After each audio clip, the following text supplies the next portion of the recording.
Hey,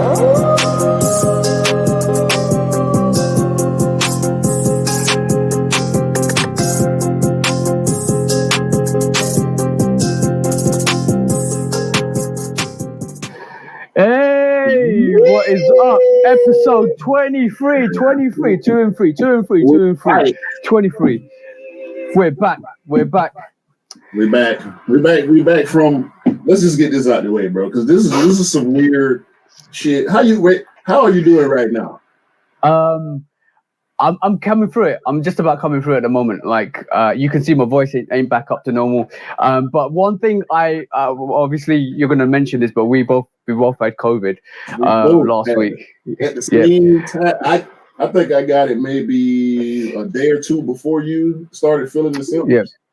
It's been a long couple of weeks, man. I ain't been to work. My back was jacked up, bro. Like, I couldn't even walk. Y'all should have seen me trying to walk around the house. Like, I'm touching the wall just to be able to walk around the house, bro. I'm still messed up a bit. I defied COVID, and I went a 5 on 5. Yes. I was like, you know what? You ain't taking me down. I'm going 5 on 5. I'm going back to back. I'm doing more than a 3P. I'm doing a 5P. I don't care. I just wanna. I've got another video coming out at the time of recording as well at 7 o'clock. It'll be the Green B5s, and I'm tempted to record another one after this, but I might give it a bit of a rest and then go back to regular scheduling. I did say I was going to do 6 or 7 videos, but I think I might just call it 5 and then leave it there, and then like kind of progressively work through the other sneakers that I've got. But like, you can hear from my voice, I'm still struggling. Still got the coughs, so I might mute myself when I'm coughing my brains out. But I didn't do the sneaker news either this week because I know as soon as I talk, so fast, bro. Yeah, bro.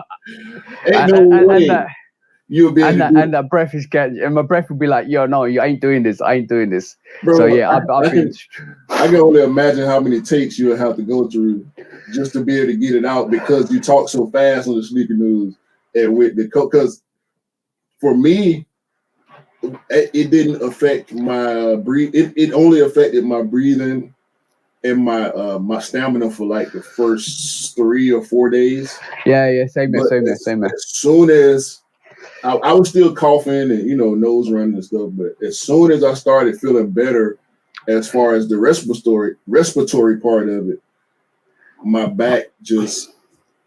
Bro, I have pulled a muscle in my back before, but this was 2 years ago.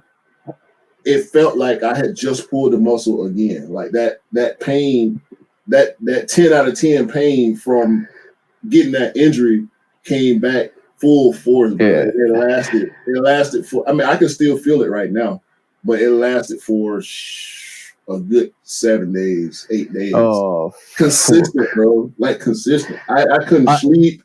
And I had to sleep a certain way. I had to use one of the orthopedic pillows to have my legs elevated while I was asleep. Man, it was crazy. I can definitely say one thing as well, bro. Like literally, we tried to do the 23rd episode on last Tuesday. On Saturday I went out, which was a big mistake. Sure, I should have realized I was ill. I didn't realize it. I thought it was a seasonal.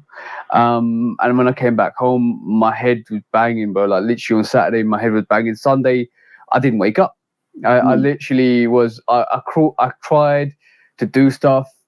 Girlfriend came in, gave me some Sudafed and medication pills and stuff like that, and paracetamols and fluids and stuff like that. I was not out of bed, and I realized how bad it was on Monday when I thought I felt good.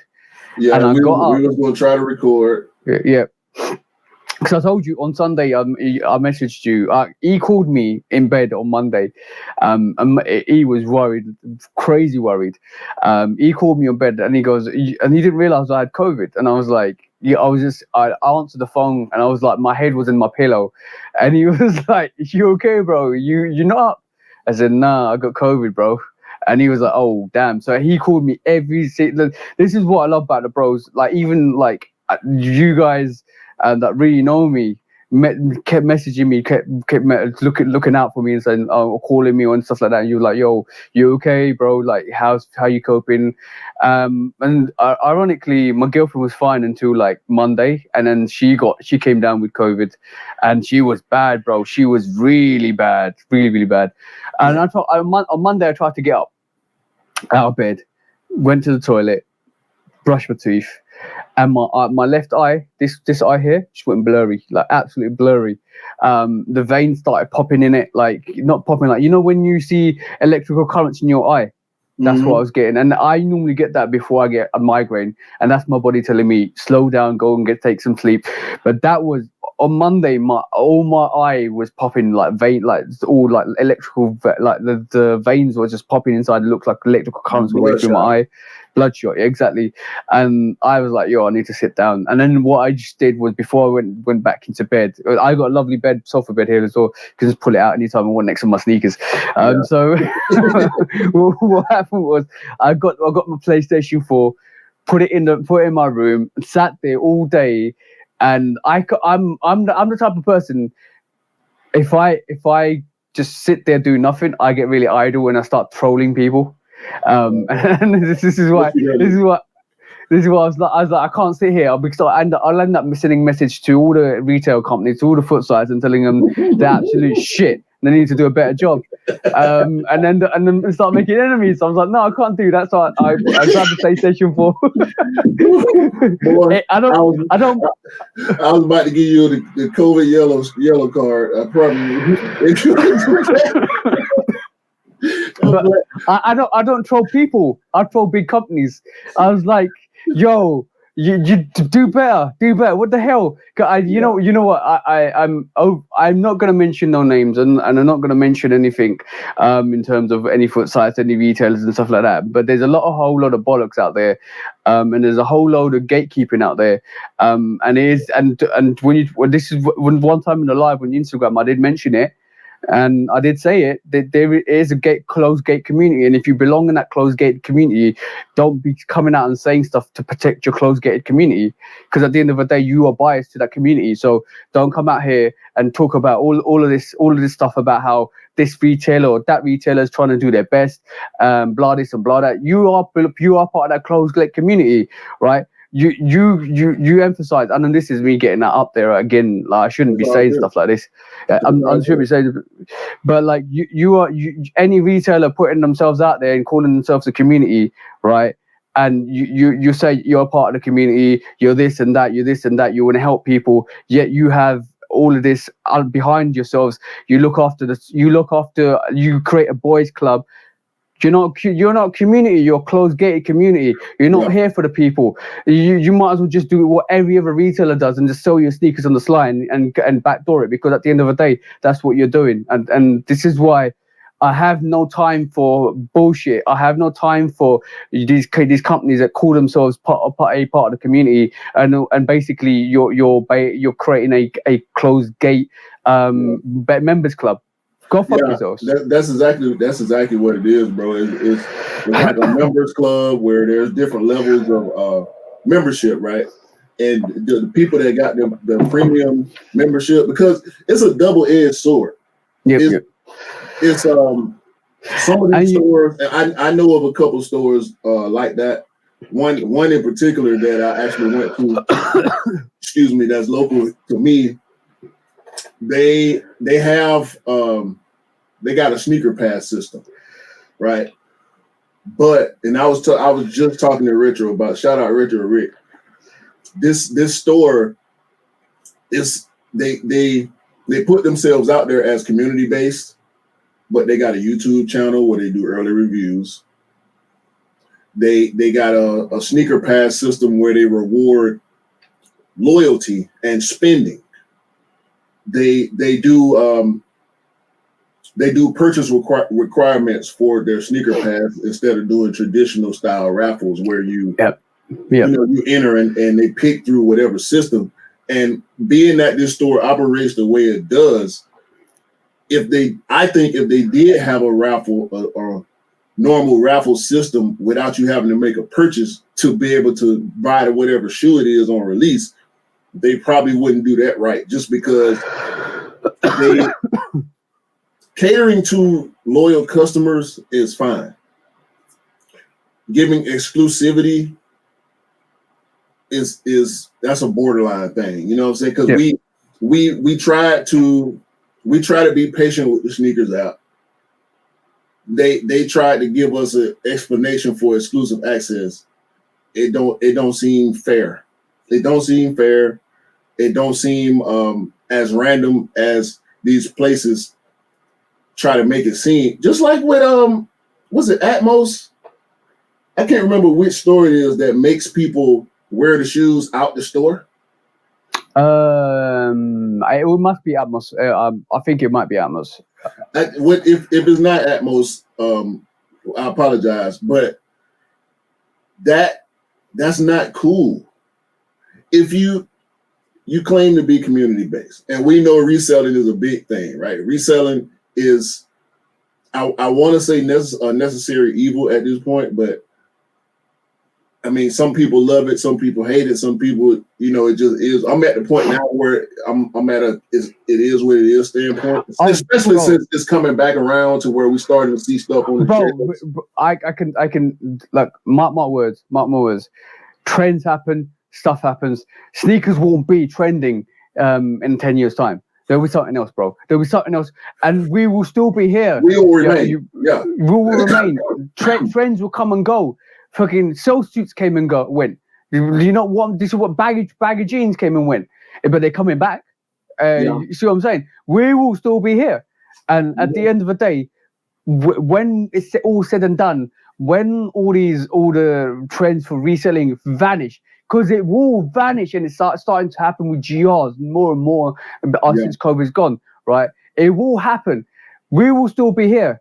Then we'll talk about gatekeeping, because at the end of the day, the way I look at it is this: if you look, bro, last week alone, 5 retail assists for people, because when you come at me and you say, "Yo, bro, can you go in for me and I'll win for you?" There you go, there's retail pair, there's your retail pair. I do not believe in keeping exclusivity to any person out there. Doesn't matter if you're a bloody A-list celebrity or if you're a young kid on the street that wants to pay up for retail. I will do and go for you no matter what, because at the end of the day, we are here consciously as sneakerheads to break down these fucking barriers, right? I'm getting really passionate, sorry, bro. Break down these barriers, to smash these doors down and tell these idiots that run these companies that, you know what, you ain't shit. This is our realm. You come here and touch this space. This is our realm to do our thing, to buy the sneakers we want and give the people the sneakers they need. And you're gatekeeping here. You're closing out the barriers and saying, no, this is my little club. This is my hierarchy, and I'm going to do it my way. Go fuck yourselves. To play devil's advocate quickly, right?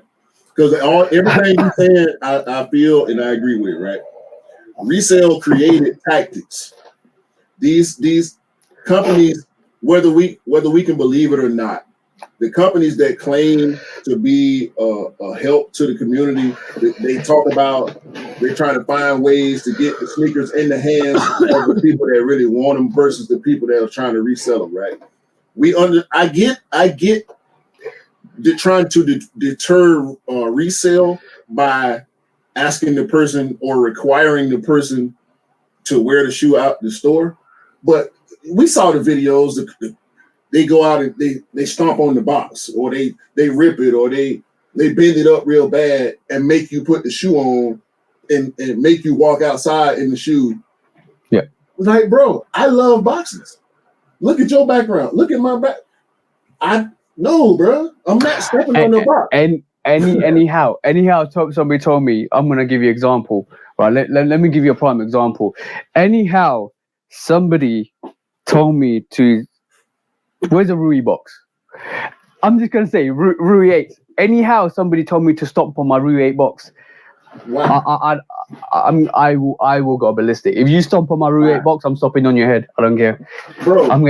These the Visionaire and the Rebellionaire box, the Sashiko box, the Abomaniere box, bro. Could you imagine? I know. Imagine going to a bro. No, bro. I'm a 1 year bot, union bots. Like, I know you want to show it. I know you want to show it. You show us the Zion 2 box, bro. No. We ain't got to that point yet. We ain't got to that point yet. No, because we've been renting, right? We ran at 15 minutes. Let's. Oh, but did you go outside? Have you been outside the past couple weeks? No. So you ain't had a chance to put nothing on feet.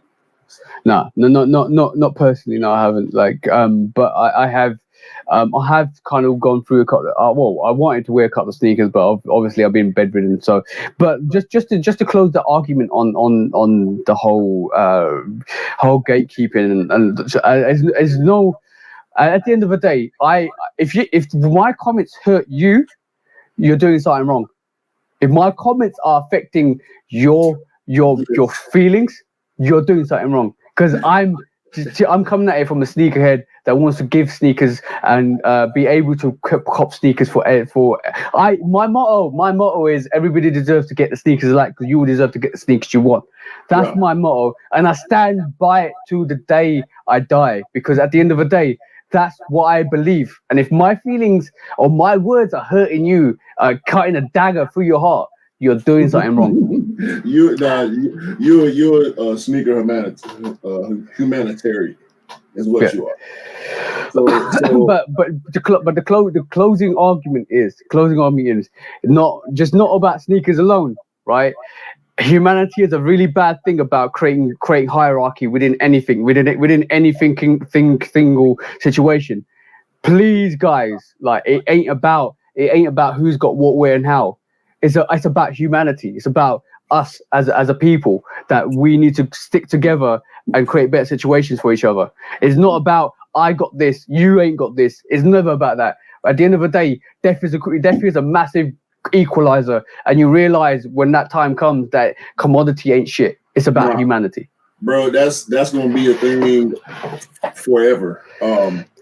Socialism and hierarchy, monetary, whether it's group bias, whether it's racial bias, whether it's language barriers, like separation creates itself in every aspect of the world. This is why I don't believe. This is why I believe in my religion spiritually than the way it's taught. I believe in spiritualism than anything else. It's humans though. It's a human thing, bro. Like it's a fight that you have to battle with yourself.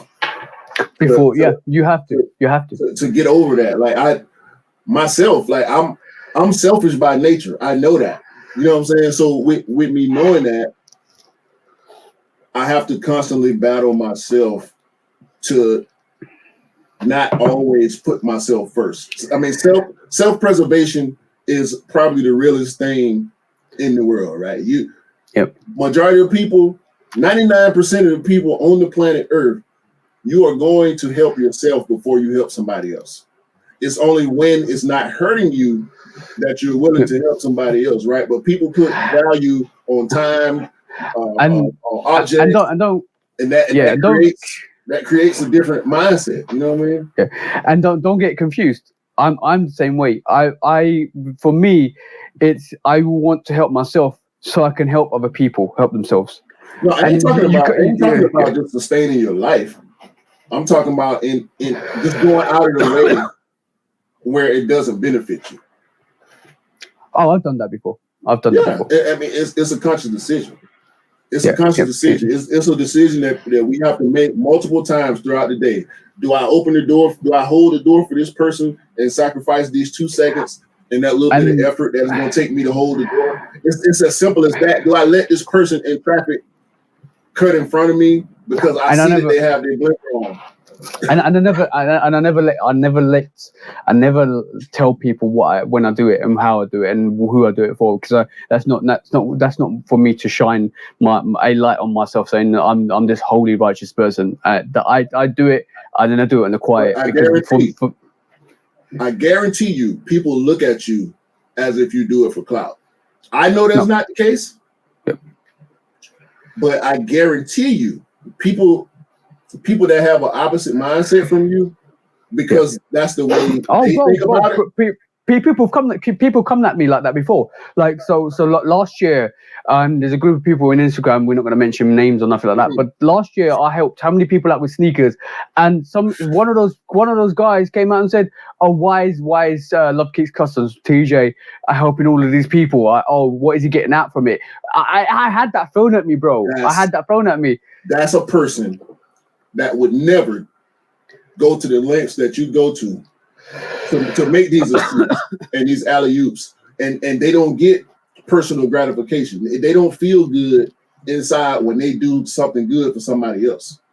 That is a person that has not conquered selfishness. That is a person that will always want something for any services rendered, whether it's helping somebody move, of course. Whether it's helping somebody move, whether it's helping somebody out with a shoe. That's the person that's not going to hold the door. But when they see you go in the door, they're going to slide in. I hate that, bro. I hate that. I see it so much. And that's a small thing. And I know this ain't got nothing to do with nothing, right? But y'all know how we get sometimes at the beginning of the show. Yeah. This thing, especially with men, because I practice chivalry. I practice chivalry on a regular basis. My wife don't touch doors when I'm close enough to the door to touch. She'll stand there and wait for me to open the door because I don't let her open doors. Yeah. My sister, but that's out of respect. That's my out of wife, respect. Mama, women, the lady across the street, the lady that I'm only gonna see once in my life. I'll never see her again. She's not gonna touch a door if I get there first. You see what I'm saying? Yeah. But I'm a man, so I expect other men to act accordingly. Bro, if I open the door, bro, I've had both hands full and use my back to push the door open. Before I can even get out the door, it's a grown-ass man trying to slide in before I even come out, even though I got my hands full and he going inside empty-handed. Like, bro, what kind of punk-ass shit is that? What is that? Like, how do you operate like this? Like, do you have a wife? She must not be a good person. You know what I'm saying? Like all this, like your homeboy, everybody that you associate with casually, they must be full of shit too. Yeah, I ain't fucking with that dude, man. He can't be my friend. I'm gonna say one thing, right? My kindness is my kindness. I show it whenever I want to. But never take my kindness as weakness. I'm not a weak guy. I literally, I will, like, I put on my stories on Instagram the other day, right? When I'm up against it, when things are down, when the situation happens, or if I'm ill, that's when I get into my gears. That's when I get work the hardest, shine the most. You got to go to the bottom. You got to go to the very bottom of the bag, then, and pull out that last trick that you got down there in the body, you know what I mean, to get through it, man, and push through. Yeah, adversity creates those opportunities. I know who I am as a person, 100%. I know myself, and I'm comfortable with myself. And this is the reason why I do half the things I do. People have come at me sideways, and they're no longer here. Like, let's just say they're no longer here, right? Okay. And people have come at me sideways. People have accused me of certain things or plagiarizing certain things. You can't be like me. You can't be like me. You can't be like me. You can't.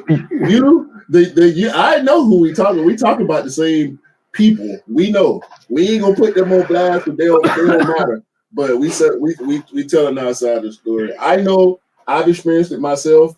I haven't. I don't think I've experienced it as much as you have as far as the sneaker community is concerned, because I tend to stay out the way. Like, I don't even. I feel kind of bad saying it, but a lot of times, bro, I just don't care about what other people are doing. No, I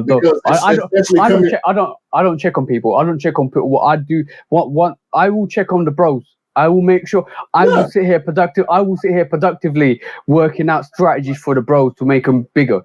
This is what I do. I will tell E. I'll have conversations with Alex. Yo, boy, shout out to Alex. Alex is got me back on set. Yeah, Alex has got me back on TikTok. And yo, bro, I'm shining. Like, I'm smashing it. I've doubled my fucking following in like the space of 2 weeks. Yeah. Right, shout out to the bro. We help each other here. We help each other. We grow. We're amazing together. I will find out strategies for it. Me and you had a conversation all the time, bro. Like how we can grow your channel, how can we make it bigger. This is the fruition. This is your idea. Shoot, hands down. I'm putting my hands down, guys. I'm putting my hands up. This idea, the Shoot Up podcast, is not my idea. It's cute. It's the bros, but he invited me to do this with him, and it's an amazing pleasure to do this with him. And this is just a start of something amazing. This is I guarantee you guys. We doing this, bro. Like we doing this. we doing this just like you doing the sneaker news, just like we both do reviews on YouTube. Just like E is the king of reels. Like just like Cam is the OG. Like stupid. I mean, Polar, Kick Lord, Scott, Mr. Simpson, Dale, Crepsaholic, like the whole crew, bro. Like everybody, we support each other in whatever 100%. The hell it is that we do. 100%. And the aim of the game. And the aim of the game, the final end product is for all of us to win, and that's the aim of the game. It is basically we can reflect back and say we did this. We did something phenomenal and amazing. We did this all together as a team, as a group of people that actually work together to achieve something excellent. No matter your background, your race, your religion, your culture, your color, your skin, nothing matters at the end of the day. And I don't understand why there's a narrative out there, and I know why there's a narrative out there. And we're not going to go into that either, because there's a narrative out there that you want to oppress us and to hold us back, but it's never going to happen. Never going to happen. In our group of people, phenomenal group of people, we have female sneakerheads in there that I want to make sure that they keep thriving. We have guys. We got Jenny, Naylor Swoosh, Creparella, like Sneaker Vibes Only. It's so many, bro. It's so many. I'm not down for any oppression. I will productively work my ass off. I close the door on me. Watch me smash it down, and you beg me back. Watch. Nah, we ain't worried about that, man. You know what? Because people change, right? And I think I love that notion to a fault. I do believe in the capacity for change in people so strongly because I made a huge shift in my life as far as the type of person I am, my perception. I started caring more about myself, and I started caring more about my perception in general to the people that know me. Some people saw the change and they appreciate it, and they let me know that they appreciate it, and they congratulate me, and they tell me they're proud of me and all this type of stuff. But some people, that original perception they had stuck. And I started noticing the people who kept that same observation, who didn't let their perception change as my actions changed. Those people stayed the same as well. They didn't grow. They didn't mature. They didn't transform any of the negative parts of their life that were visible to everyone. They didn't change. They kept that same negative stuff going on around them. They kept the same negative people around them, and even family members, friends. You can just let them go. Family members, you can't just let them go. You can to a certain extent, but I still love my family members that I don't have a strong relationship with, or the family members that I feel like didn't accept or don't accept me for who I am right now because they want me to still be the person I used to be. That might have been a better hang for them. You know what I'm saying? I'm not a good hang for some people now because I ain't on the same bullshit I was on when I was in my early 20s. You know what I mean? So yeah. I also get that because people associate with something and they want you to keep you in that lane. Like this is what I said. There is, if I get to do even 50% of what I want to do, we're changing this game. We're Bruh. changing this game. We're changing this game. 50%. You already know. You already know. Listen, 50% of what I got in my head, and I know we got some of the same stuff in our heads. 50% of what we would like to be able to accomplish is 150% for some people from the vision standpoint.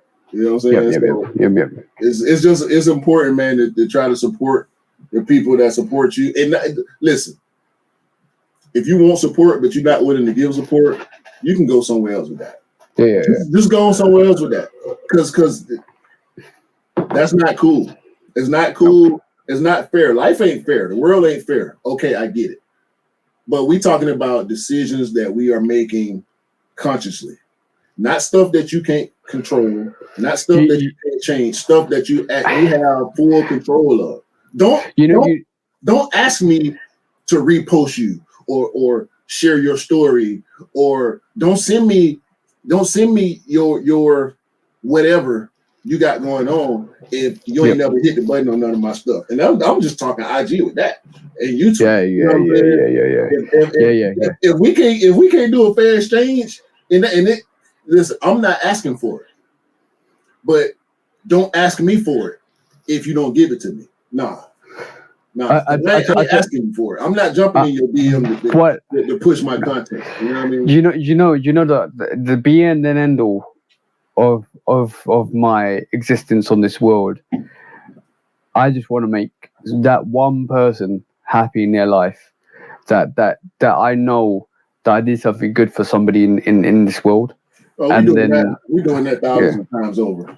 Yeah, I know. Then that's what I live by. To me, it's not about money. It's to me, it's never about money. It's never about what I have, my commodity, my structure, my status in humanity. It's not about that. I'd rather be, and this is true, I'd rather be the poorest, happiest guy than the richest, saddest person.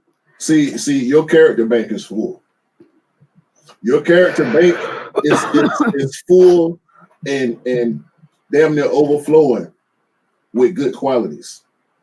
And the people whose character bank ain't that full, they got excuse me, they got late fees. they overdrafting on their character account. Like, bro, y'all dead. Y'all the Walking Dead out here. You might well be a zombie for real. If you really think about it, bro, because character at the end of the day, character is described as what you do when can't nobody see you, right? If you on some bullshit when can't nobody see you, and then you come outside and you put on this face, bro. Future told us mask off a few years ago. Like, bro, I'm done with all that, bro. All that. Yeah. And we vetting you. Please believe I'm gonna speak for me. I don't know if you feel the same way. I think you do, but I'm gonna speak for me. I'm vetting you. Don't jump in my DM talking about, hey, can you help me with this or trying to sell me? Like, bro, come on. I'm checking your track record. I'm hitting people up that know you, that I trust. I'm scrolling your timeline. Yeah, if you got a Facebook, I'm on that too. You know, if you got a YouTube, I'm on that too. I'm vetting you because I ain't got no time to be getting caught up with no negative ass people, bro. And if your character bank is depleted, I ain't got nothing for you. Oh, I'll tell you something. I'll tell you something really fun. I'll tell you something really funny in a minute, right? And you know what? We might need to include some TikTok observations on here one day, because like basically it's getting to the point where my TikTok's getting bigger and bigger and bigger, and then it's going to come to a point where I might need to kind of like introduce some feature of TikTok on here, because it's quite observations. TikTok observations, I totally agree with you. Like at the end of the day, like karma brings karma. Whatever you throw out, you get back in return. And I don't even know if I believe in karma. Really, I do. I'll tell you one thing in my life. I have done certain things and started certain things, and karma's always been there. For me personally, karma's always been there. Anything bad I've done in my life, it's come back and hurt me. Anything good I've done or something good I've started, and I believe the laws of attraction. I 100% believe that. Like when I tell you, I don't know if you guys know, but Q knows. I had my own. I moved away from my parents. I started on my own studio, my music studio, just to make my beats and stuff like that. And when I tell you the laws of attraction are real, the laws of attraction are 100% real, bros. Like I'm telling you guys out there, I put myself out there to make my own studio, and within a month, bro, I knew somebody my mate knew his cousin that has his own massive studio in the UK. He helped me set up, he helped me produce, he helped me do everything within a month, bro. Within a month, I had my studio sorted. That's how quick it was. So the laws of attraction really work, and obviously that avenue didn't work. And I kind of rested that piece, but I still make my own stuff. I still make my own music for YouTube and stuff like that. But that's still a life lesson I'm still hold to this day, because I can do that. I don't need copyright music. Or I got my music sorted for myself. So that and everything happens for a reason. That part of my life builds to my new part of my life. Everything happens for a reason. So laws of attraction is massive. Laws of attraction is huge. You only attract what you give out and put out, and that's what I totally believe. That's what it is right there. That's what it is right there. And I do want to say this quickly because we've been rambling. we got to get into the show. Twice recently, and only twice, have I used somebody else's music. It's the sneaker court theme and the box pool championship music. Yeah. I didn't create anything else that I do, and the same goes for TJ. Whether unless it's on IG, obviously, because we can't get our music on IG. No. IG is a bit different because IG and TikTok are a bit different because basically you have to use the trending music to actually make the excel your viewership on thing. Yeah. But anything on YouTube, that's mine. That's mine. Don't even ask about it. You ain't gotta ask. You already know. I'm gonna start putting my tag on the beats I use on my YouTube, just so y'all know. Yeah. You know what I'm talking about? Yeah, my girlfriend says to me, I've got an ear for music. I definitely have an ear for music. Like, and it was really funny before. Like, you guys don't know, we have a pre-show kind of like intro where we just vibe and stuff. And Q was putting on his music, and I was just coming up with we were just vibing off your music, and we just like bang, bang, bang, bang. You know how it is, bro.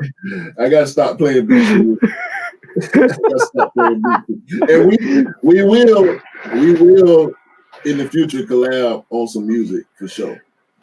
But that's I don't think that's at the forefront of either one of our minds at this moment in time. But I know for a fact that it ain't no way in the hell we gonna have a long lasting relationship, which we will have, and not do some type of music together. So yeah. Watch out on Spotify. The Judo Podcast. The Judo Podcast. On all platforms. Yo. New song for Judo Podcast. Red sneaker, yellow sneaker. I don't want to do a podcast song. I don't want to do a podcast song, but TJ is going to force me to do a damn podcast song. I'm telling y'all now. I ain't feeling it. It's gonna have to come to me. You know what? This is where I am right now in my life right now. I make beats. You know what I'm saying? It's literally gonna be. I barely rap anymore. I will wear the black leather suit. I will wear the glasses, and I will show you the red sneaker or the blue sneaker Matrix style. Jump down that rabbit hole. Don't steal that idea.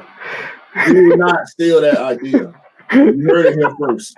We own it. If we see it, we own it. Because it's gonna happen. He said it, so it's gonna happen. Y'all know how it goes. When we say stuff on here, it happens. All right. Episode 23. and this is why I can't record the sneaker news. I'm already coughing, bro. You can tell I'm talking normally and I'm coughing. We got episode 23 is where the Matrix shoe choice was first thought of. Don't steal it. Oh, and bro, I can't wait. I've waited a month to tell this to you guys, but I'm not going to tell you guys because there's a new segment that me and Q are going to do. Hopefully, once we recover from COVID, all I'm gonna say is it's gonna make you crack up. It's gonna make you laugh, and we need something from you guys. Trust me, it's gonna be funny. Anyway. Okay, cool. A little bit about TikTok, right? So I was going to mention this to you outside, but let me just mention it to you in here. So it's really funny how gatekeeping is, and this is why I had a little rant in the start about gatekeeping. It's really funny how some people really, really want to keep the information to themselves. Mm-hmm. And my motto is always, you need to get the sneakers you deserve because all you guys need to get the sneakers you like. I put out information on TikTok the other day and I said, you know what? Sorry, guys. You know what? These are the raffles for the infrared 4s. This is a huge stock, guys. You can put a raffle here, right? Go and put your raffles in. You'll be able to get them if you put your raffles in. Somebody came at me sideways and said, why are you telling all these commercial people where to put raffles in? I was like, what? I was like, yo, but you're going to find it hard to get a sneaker because you're telling all these people about, yo, doesn't matter. Your odds are going to be the same as everybody else's odds when they put a raffle in. If you're going to get it, you're going to get it. If you're not, you're not. But also, the resale ain't that much. The resale is still sitting at 230, and this is released yesterday in the UK, and it's still going to go down to 200 next week or the week after.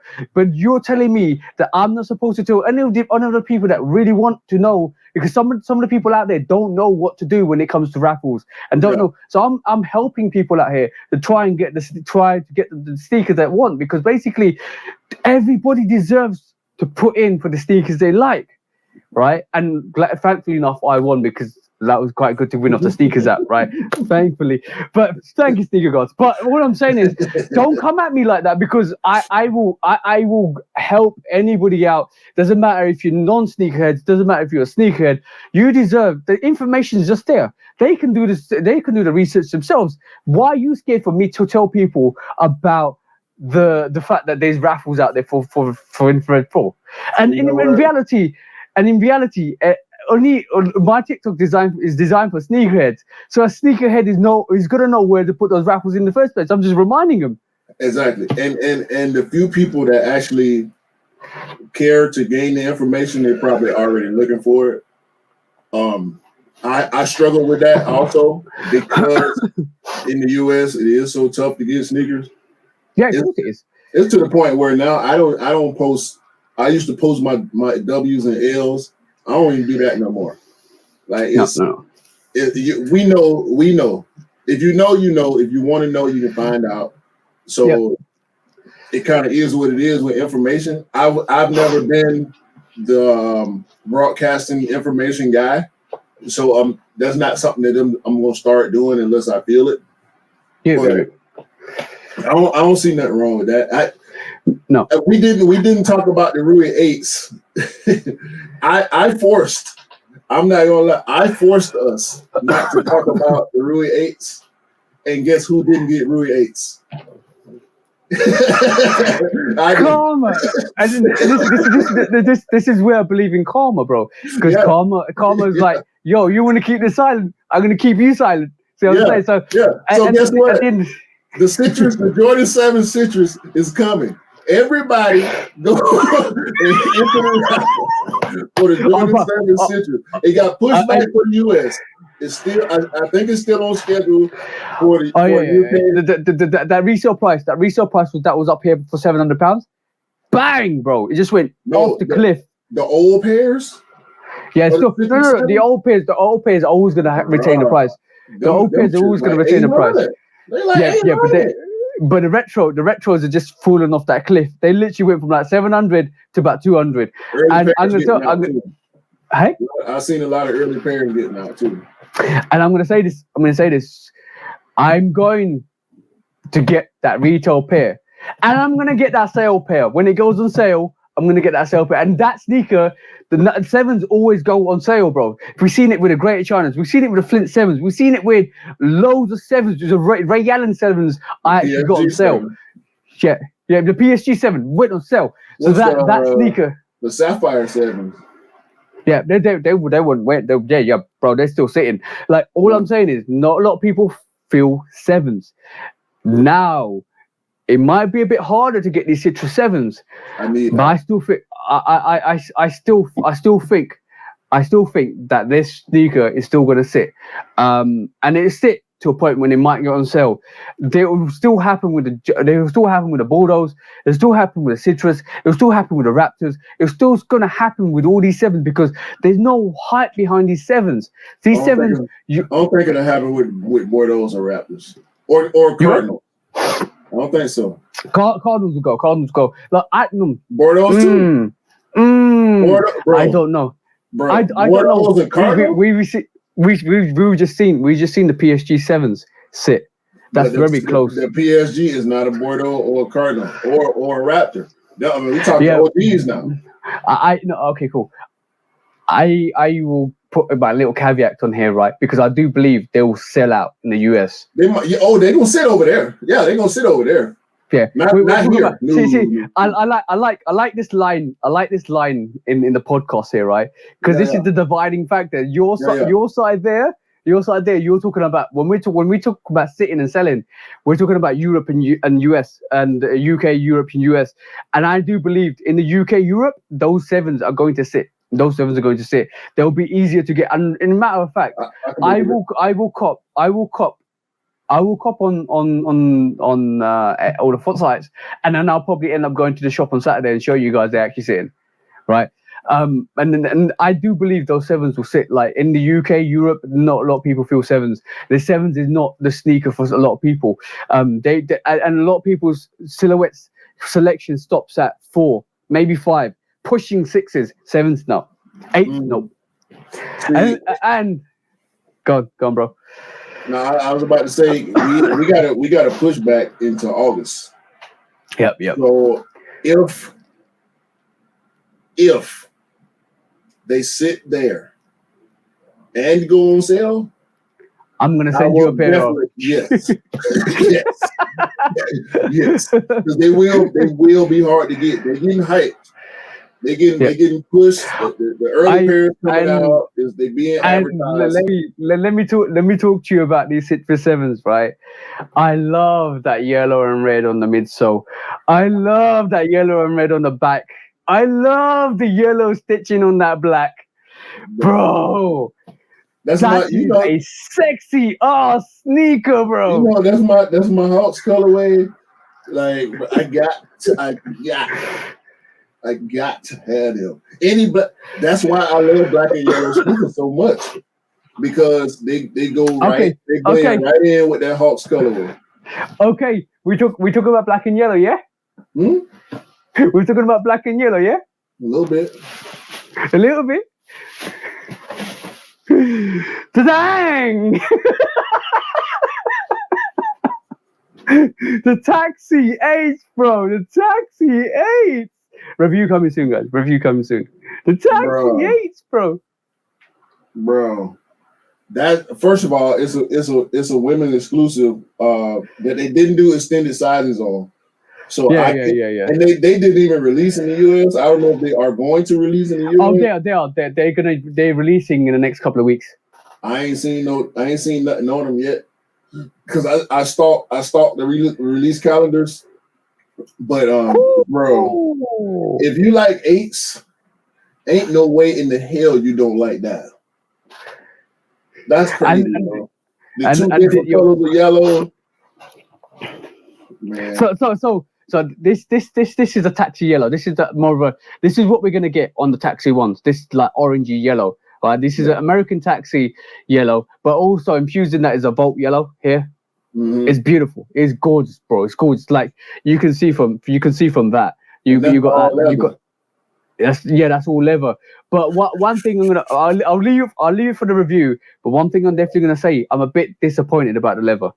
It's a bit stiff. It's a bit stiff, bit It's like more though. of a yeah. This is why. But yeah, it's like more of a like a plasticky leather on it. See what I'm saying? Oh, okay. I see what you're saying. Yeah. That's probably synthetic. Yeah, synthetic. But I'm gonna leave for the review.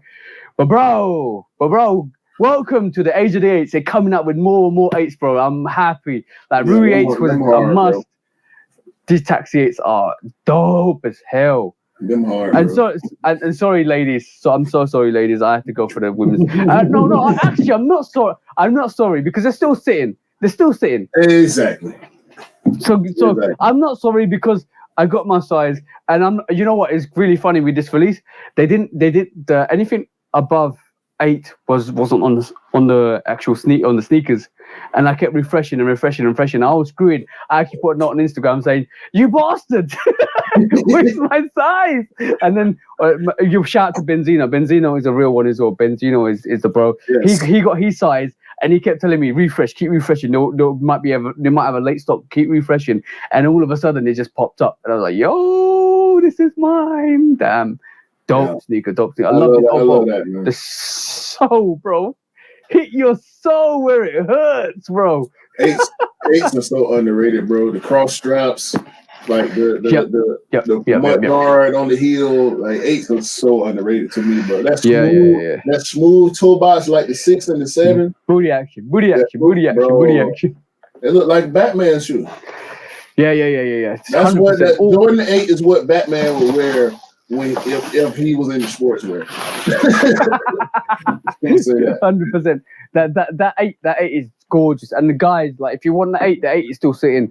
I think up to size 8.5 is still sitting. I think 8 size 8 and size 9.5 is gone, but so everything else is still sitting. Like, if you want that 8, it's gorgeous. I recommend that personally. Very good sneaker. Very good for the feet, but the toe. I'm happy. Yeah, I'm wondering that too. But like for me, 100%. Like 8, they need to do more 8s. They definitely need to do more 8s. I want the OGs. I'm 100% buying for the OGs. Because this year, as we know, and this is episode 23. This is going to be a more Jordan-centric episode. And we kind of always Jordan-centric because we both Jordan guys. But that 8, bro, 8s are underrated. Next year is the year of the 8, so we can expect to see at least maybe 3 or 4 8 releases. Hopefully, at least half of the 8s. We've already seen it. Rui 8s is coming out. No, I mean OGs, because we always get OGs on the anniversary. We got Fire Reds on the 5th anniversary. We got Carmines on the 6th anniversary. We're supposed to get Raptors for the 7th anniversary. So maybe we'll get Aquas or. Bro, I'm gonna say. Go ahead. I'm gonna say this: how quiet has it gone on the 7 front? Like we seen the Citrus 7, but we last year we got told Raptor 7's coming out. At the beginning of this year, we got told Bordeaux 7's coming out. We might still get them. And then we heard Cardinals might be coming out. Yeah. And then we heard Citrus 7s are coming out, and we're seeing the Citrus 7s now. Bro, we've been hearing stuff about those 7s, bro. If I get the Citrus and the Cardinal in the same year, I can't wait, bro. God damn, bro. Citrus and Cardinals, same year. I know, shout out Dwayne who's saying the 7 is his favorite. The 7 is the first, that Raptor 7 is the first Jordan he ever owned. And since I've known Dwayne, he has always been on my case about Raptor 7s. Like, bro, I got you. I'm telling you. And this was 2019 when he first brought up the Raptor 7s to me. And since then, I have to, because I don't like the Raptor 7s as for me. It's a dope colorway, but it's not a colorway for me. So I will be going in 110% to get his size. I think a 9 in the Raptor 7s. Yeah. When they release this year, Jordan. When they release this year, I need a size 9 in the Jordan 7 Raptor for the bro to win. Because he likes Jordans, but he ain't got no collection like we got. But that 7, bro, I might have to get him 2 pairs actually. I'm gonna say one thing, right? Like I've discovered myself as a different sneakerhead recently. I can definitely say this now. I really don't enjoy hype, right? And you're probably wondering I'm a hypocrite because I actually doubled up on the Travis Scott Air Trainer ones. I literally doubled up 2 pairs, like on the grey haze and the what do you call them, the brown wheats. There's no hype on them. How does that correlate to you saying what you just said? Like hype. I don't enjoy hype because hype makes it harder for me to get what I want. But there's no hype on those Air Trainers. And I literally was able to cop them from End Clothing. I literally was sitting there, and shout out to the bro Scott who's like, yo, the Air Trainer 1s are sitting, and I was like, should I? He goes, bro, just go for it. You need those double ups because you're gonna run through to one set. Yep, I caught both of them again, and for retail because there's no hype, and the lower size is still sitting. The resale is poor, man, literally nothing there, and it's amazing.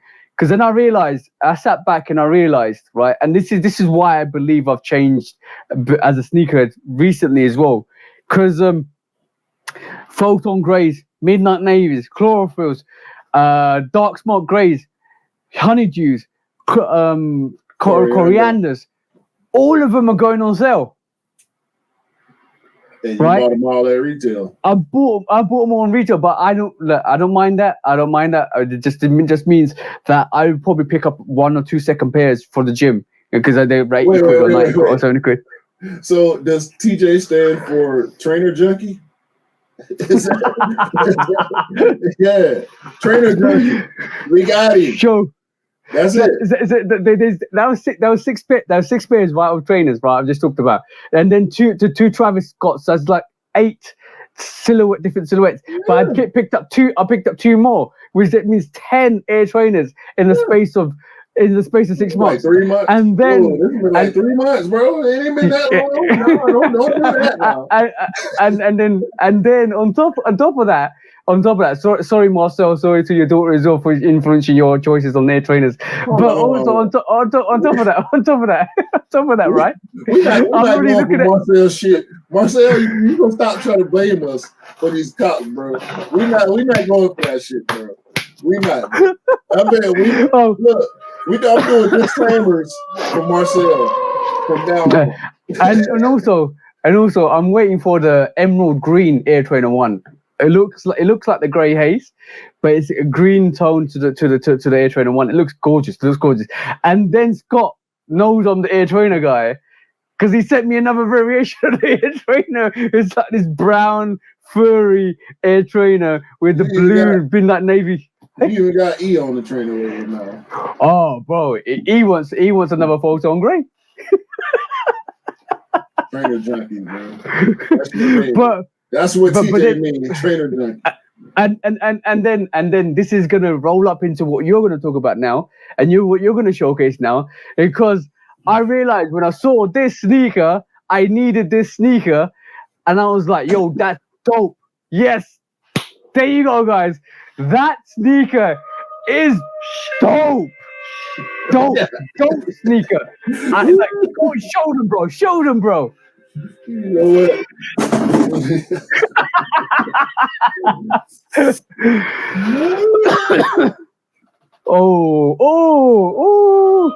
Yo, take my face off the screen. Yeah.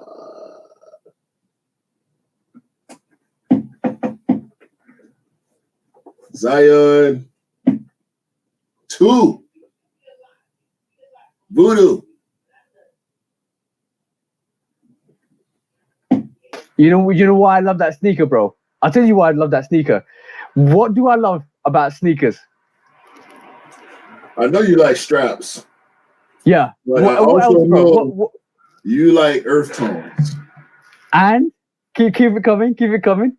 What else? I don't know. What else? Oh, asymmetric. Asymmetric Mismatch. colorway. Bring us a mismatch. Give us that mismatch. I love it. Look, that sneaker is everything I love about sneakers.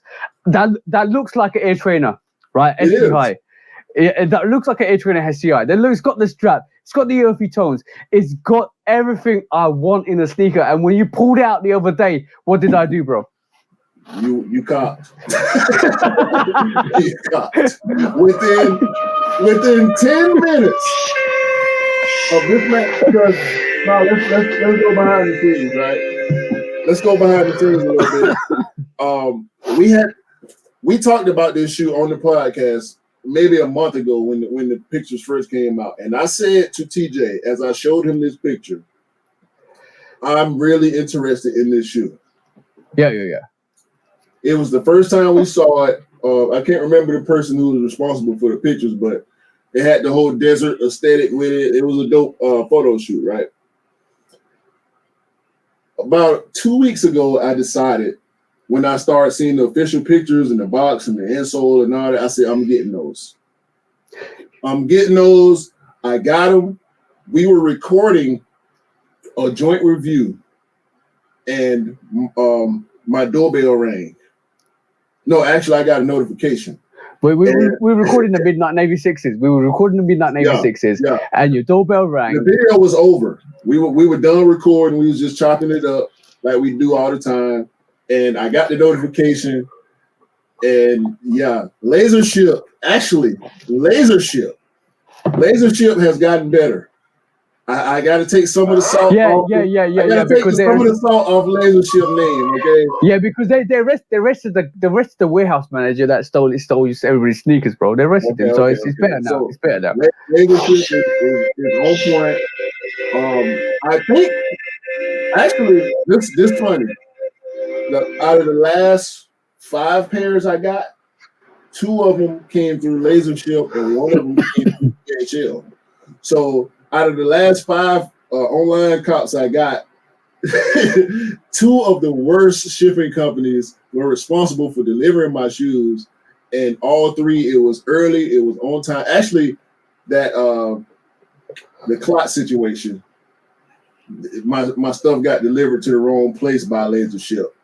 But my neighbor was kind and gracious and honorable enough to actually bring my shoe to this side of the neighborhood. Gave it to my neighbor, got it from her. But so that's 1 for 2 for Laser Ship. Actually, it wasn't even Laser Ship. It was DHL that delivered it to the wrong place. So I ain't got no smoke for Laser Ship right now. They've been coming through. They came through with the Zions, bro. Like the review is out. The review is doing pretty well because ain't too many people looking at Zions right now. These crazy. Yeah, bro. Yeah. I'm just pulling your review up. 927 views in one day. Yo, guys. Bro, it was at 700 this morning. Yeah. I've seen the review, and I can tell you it's an amazing review. Go and check the review for the Zion 2s. And when I get it in hand, I'm going to do the review, obviously. But those are dope as hell, bro. Like, I'm talking those Zion 2s. That is a dope sneaker. Anybody that loves Air Trainers, anybody loves that Air Trainer vibe, anybody that loves 80s and 90s sneakers, yo, check the Zion 2s out, 100%. And I love the fact that you started the video by Zion. Now try and break these. No, let's not do that now, because that was your idea. You gave me that idea, and I executed it. So yeah, that was beautiful execution, because you know what? This is what comes back to what we were saying earlier. We always give each other ideas because at the end of the day, we're the bros. We want each of us to succeed massively. But that was so dope. When I saw it, I was like, "Yo, that's fine." The way you just went bang. Now Zion, try and break these. I also did a post and a reel. Like I love this shoe, bro. Like, I just put it down. I had to pick it back up, man. Like, let's dance. And I'm gonna say one thing. Your own feet on that, yo, bro, that was like I'm waiting for that. I'm waiting for mine to come through. Bro, I couldn't find literally- the shorts. I got a pair of brown shorts, bro, that go so good. But my camo shorts was right there. So I said, let me throw these on for the review and on foot. I love that shoe, bro. And you know, and I realized when you showed me that sneaker, I just don't want any sneaker. I want a sneaker that tells a story, a sneaker that has so much characteristics with like let's not even get cap. That sneaker's New Orleans, bro, embedded. Bro, the nuances, the little bro, it's got an actual button, a live 3D stitch-on button for the eye, bro. And anybody that knows anything about voodoo culture, we know that skull is a symbol that you see a lot, bro. Just for them to do that, like, come on, Who's that voodoo doctor that you associate with New Orleans? Shango. Papa Shango, yeah. That's one of the names. It's Papa Legre as well. Yeah. It's another name, but there's a bunch of names for that character. That's a big character in horror culture. Like, as far as what was the show American Horror Story? Yeah. There's been a few movies, a couple of series where they show that. And you know what's character. You know what's ironic? I know it from wrestling. Papa Shango was a wrestler in the 90s, and he would come out with the shrunken heads on the staff and the face paint and everything. Like, and you know what's really funny, right? 2019, we had a Halloween party, right? And my girlfriend goes to me, "You need to dress up as Papa Legro, Papa like voodoo doctor, right?" Yeah. Wow. That's it. That's him right there. That's him. I made the hat with the bones on it. I got the staff. I got the cape. Yo, this cape here, it's the cape for that thing. I got the skeleton necklace as well, bro. I got literally kitted out for that Halloween party. You should do it again and wear the diamonds. I should do. I don't think I can find it in half the gear because it got flooded through. But no, I mean, but this time you got to get the brown steady with it. A little less black, a little more brown, and you can pull off with the Zions. Bro, when I say we had a Halloween party, we had a Halloween party, bro. Y'all went full on, all the way full on, all cleaned up, bro. Like, I'm talking, we had like even we're not supposed to show alcohol on this channel, but like I'm gonna show you what. Well, my girlfriend's so like creative. She's got this creative flair, right? We know this is a JD bottle, right? Mm-hmm. Wow. She made that, bro. That's dope. It literally says Jack Steph, old time, quality Salem sword mash poison, and she got a little bat on it as well. Don't steal that. Don't steal it. By the way, look at the alcohol. It glistens. Yeah, that's dope. And I'm a drinker, so like that's dope. And it's edible glitter in the alcohol. But when we go in, and when I say we don't do half measures. We don't do half measures here, bro. 100%. We don't do half measures here. If you're gonna go in, go all the way in. If you want to do something right, if you do something in life, do it right. Don't go half measures. Go on. I do want to mention the two pairs I had on feet. We're talking about mismatch. I see you, bro. I see you. Black History shoes on feet. I actually had these on Friday. Yeah. I love this shoe. Like I said, I love tools anyway. We ain't just doing no hype, but it's not every colorway of tools that I love. But these Black History tools. I was gonna show you something, but I know you don't like Kyrie. No, like the Black History Kyrie's was cool though. Yeah. I had them on feet before I had COVID. So dope. And yesterday, Five's alive, bro. Five's alive. Jordan 5 anthracite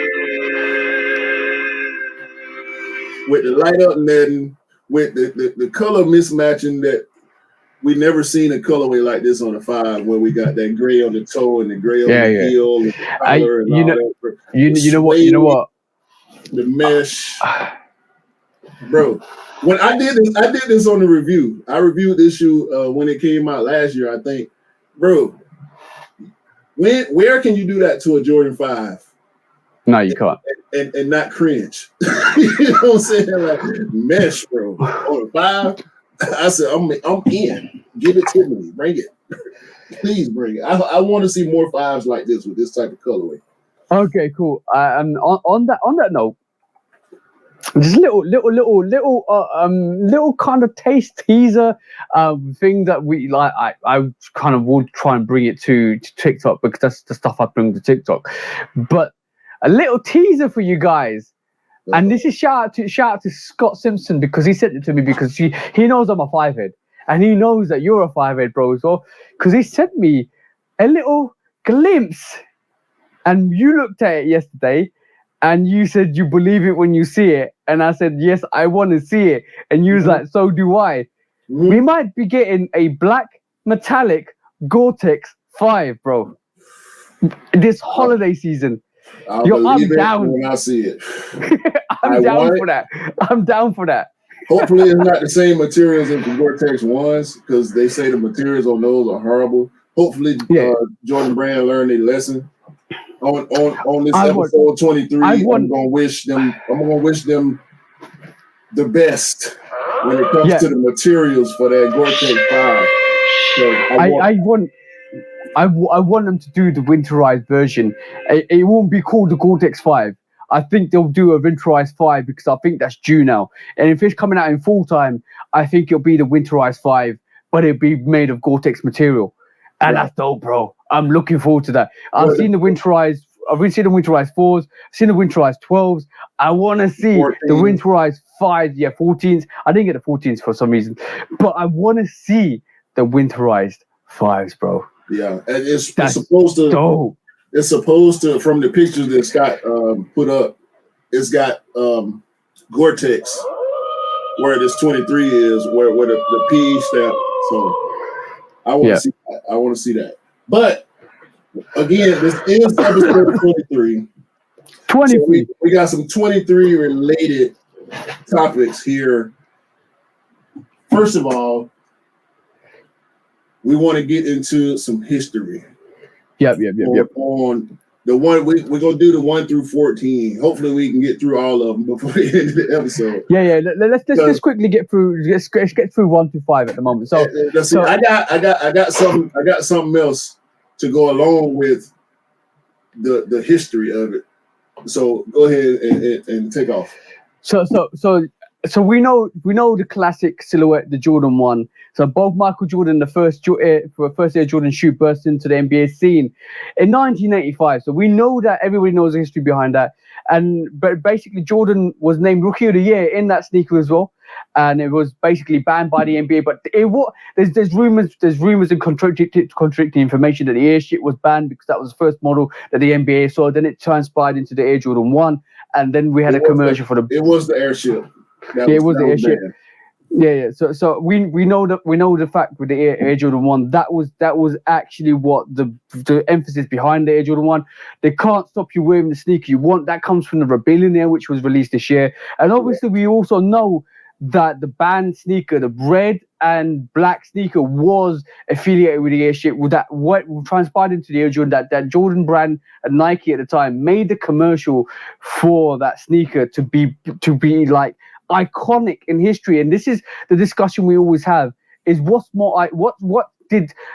had more influential factors with the Air Jordan 1 Was it the Chicago, which is everybody's favorite colorway? Was it the bread colorway, which is iconic? And both of them are iconic in their own right. But for me personally, what set the trend was the bread colorway. What set the characteristics behind being banned, behind the catalyst for that kind of range was the bread colorway. But the Chicago is the Chicago, bro. It's gorgeous. That's what I was about to say. The Chicago for me is the Jordan 1. If I'm not mistaken, the Chicago in most places, the Chicago was the first Jordan 1 to release. So I give all the praise and respect and homage and honor to the Jordan 1 Chicago. The Chicago is my favorite Jordan 1, even though I don't have a pair in my collection yet. But that bread, the way they spun the story from the airship to the bread and made it work and continue. We had the actual band bread with the X on the back, all the way up to the Rebellionaire, which is a shadow colorway with the band theme on it. And they continued that with the Visionary, even though the band theme don't show up on it. It just continued to evolve off of that one idea of the airship band. Yeah. And the reason why it's on the shadow colorway is because the shadow colorway is the Jordan's favorite color. Yeah. But also what you guys probably also know is the fact that every time Michael Jordan wore the colorway on call, they charged him $5,000, which Nike covered obviously. Yeah, but it's iconic. It's iconic to the point where you can't replicate that hype. And we knew from then Nike had this marketing genius in their pocket. You can't replicate that. You can't produce that naturally. You literally, it just fell. It's almost like the stars aligned. Michael Jordan joined Nike. The stars aligned. Silhouette got built. R.I.P. Peter Moore. Peter Moore. I mean, we give Tinker. I mean, obviously we love Tinker. I mean, Tinker can kind of do no wrong as far, and he ain't done much wrong as far as sneaker designs go. But Peter Moore, the designer of the Jordan 1.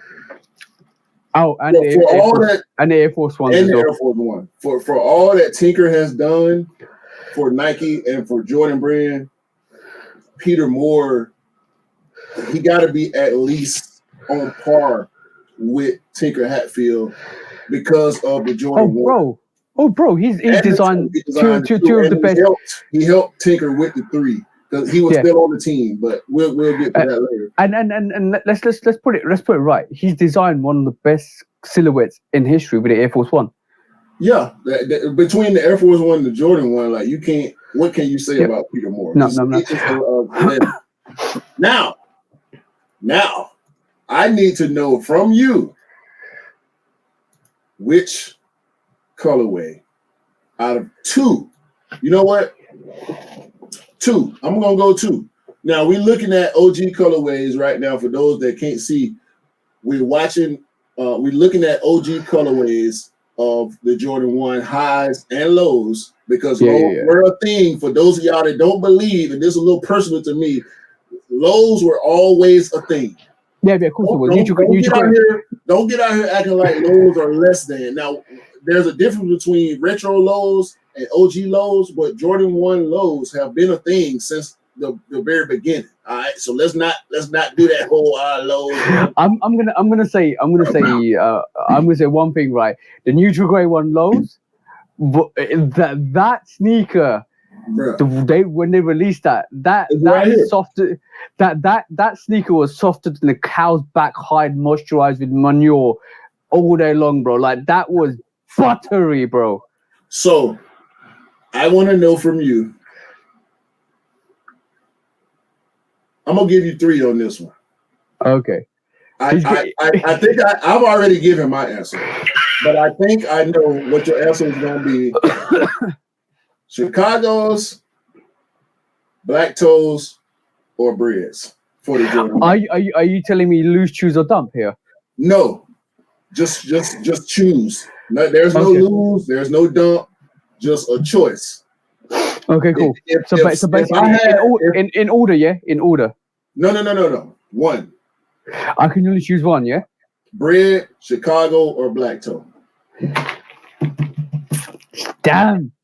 Black toe's not even in question. Black toe's not even in question. You got black toes, right? No. I've got bread toes. The black toes ain't even in the question. Like, I love the colorway. Would love to have it in my rotation. We'll have it in my rotation one day, but like it's always gonna be between the home and away. It's always gonna be between the bread and the Chicago, and I'm gonna go with bread, bro. I'm gonna go with bread. You know why? Is it the story? No, yes and no. The thing is, I truly believe if Michael Jordan rocked up in the Chicago, it wouldn't be an issue, because like if you see the metallic pack, if he rocked up in a metallic pack, it would never have been an issue, because the NBA rules and regulations back in the day was majority white and then a touch of your kit color on it, and team color. So metallic colorway would never been an issue. Chicago might have just passed the line. Chicago was bread. It was the bread. It was the bread, because it never had white. Except for it had that midsole white, and that was it. And it was like count. And you know what? I like it when you stick a middle finger up to the establishment and say "fuck you," and you go. That's exactly what Mike did. Peter Moore was with him. Phil Knight was with him. That's why they paid him $5,000 a game every time he wore the Breads. And the NBA was like, nope. And I like that. And I like the rebellious nature of the bread. See what I'm saying? That's where the rebellion of the team comes in. Exactly. So, and this is why I think I would pick the Breads. But I'm not saying I'm not going to skip on the Chicago when they come out. But you have to make me choose. I didn't want to do that, bro. I didn't want to go, because lose, choose, or dump brings so much gravity to the question. I didn't want to make it that serious, because we got so much stuff to run through.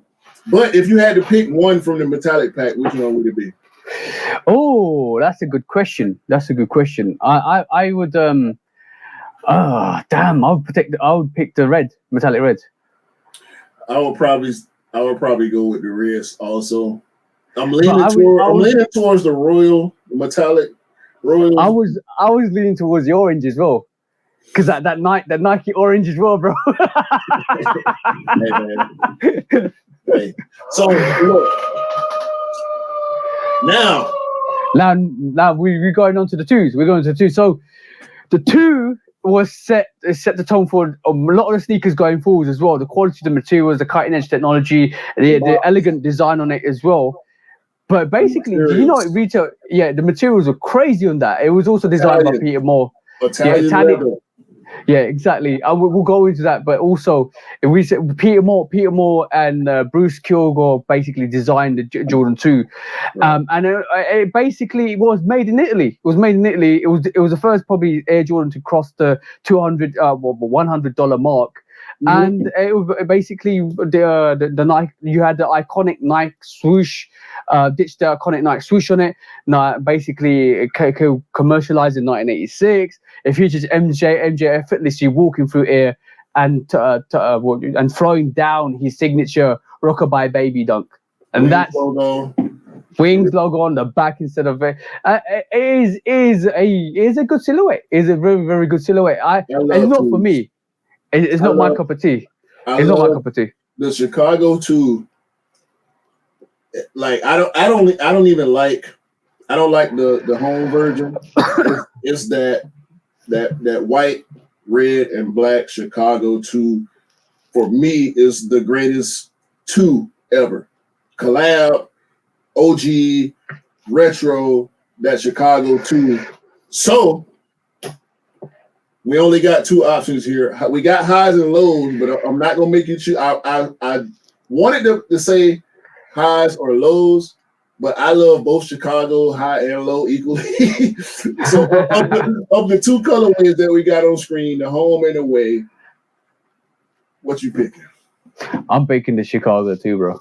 Chicago 2, hands down. we ain't got to talk about it. We ain't got to talk about it. Virgil touched it. We getting them again this year, along with the ones that the reimagined. We also get another version, a collab version of the Chicago 2 this year. It's okay to me. It's not as dope to me as the Alma Mayer or the Union or the Mason Chateau, but I like it. Will I go for it? Probably. I'm still on the fence about it though. The Mason Chateau Rogue 2 changed my mind. The more I saw it, I didn't like it initially. I don't like the insole. The Michael Jordan insole looks really dodgy. Like I don't like it. But the sneaker itself, the more I looked at it, the more I was like, that's actually decent. I like it. I don't pick up sneakers that I'm not going to wear. And this is why I don't pick up 2s, because I don't think I'll ever wear a 2 on my feet. I respect it. I really respect everything the 2's done, and the fact that even like when we're talking about 2s, and Scott basically got into 2s, and he actually was talking to me about 2s, and the fact that he actually inspired a lot of the sneakers going forwards. Mm-hmm. It does 100% does. It brought a different aesthetic to the basketball sneaker range. Yeah. And then it brought the whole luxury lifestyle. And you know what? Yes. I'm gonna definitely say this. The 2, for the time, it was way ahead of its time. Because right this moment in time, we're talking about 1986, right? 1986, and when we're sitting here in 2022, right? Luxury. That's 36 years on, right? Luxury. 36 years on. 36. Is it 36 years on? Yeah. Yeah, 36 years on, and we basically talking about how Jordan is transcending even casual wear into luxury wear. That's 35 plus years on, and we're talking about a sneaker, right, that is now basically predicted what the Jordan brand would be doing in 30 plus years on. I already know. Yeah. Already. All right, next up is everybody's favorite sneaker. Everybody's favorite sneaker. And before we touch it, do you want to give us some Mythbusters, bro? Okay. Now, I cannot fully confirm what I'm about to say. However, as of late, I have seen more accounts of the notion that Michael Jordan was about to leave Nike because he didn't like the Jordan 2. Yeah. I've heard a lot of accounts of that not being the case. Adidas was trying because they knew that he only had a short contract and he had to re-up the contract. He wasn't about to leave.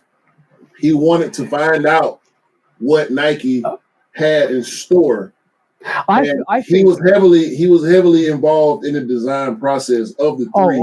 Of the 3, definitely. Yeah. Obviously, the GOAT Tinker came in with other designers and said, "This is the shoe right here." And Mike said, "Take the swoosh off." Yep. Take the swoosh off. I don't want no swooshes on my shoes. Yeah. And this is a Tinker. This is why this is called a Tinker. It's got its signature on the back of it. This is why this Jordan 3 is called a Tinker 3. Every single Tinker 3 has got a swoosh on it. But I do like the swoosh on this. I'm not even joking. The swoosh brings some extra character to it. It's a funny shaped swoosh. Yeah, but no question. That swoosh, I would have had taken off also. Like I agree with Mike on that. I appreciate Nike. And also you got that.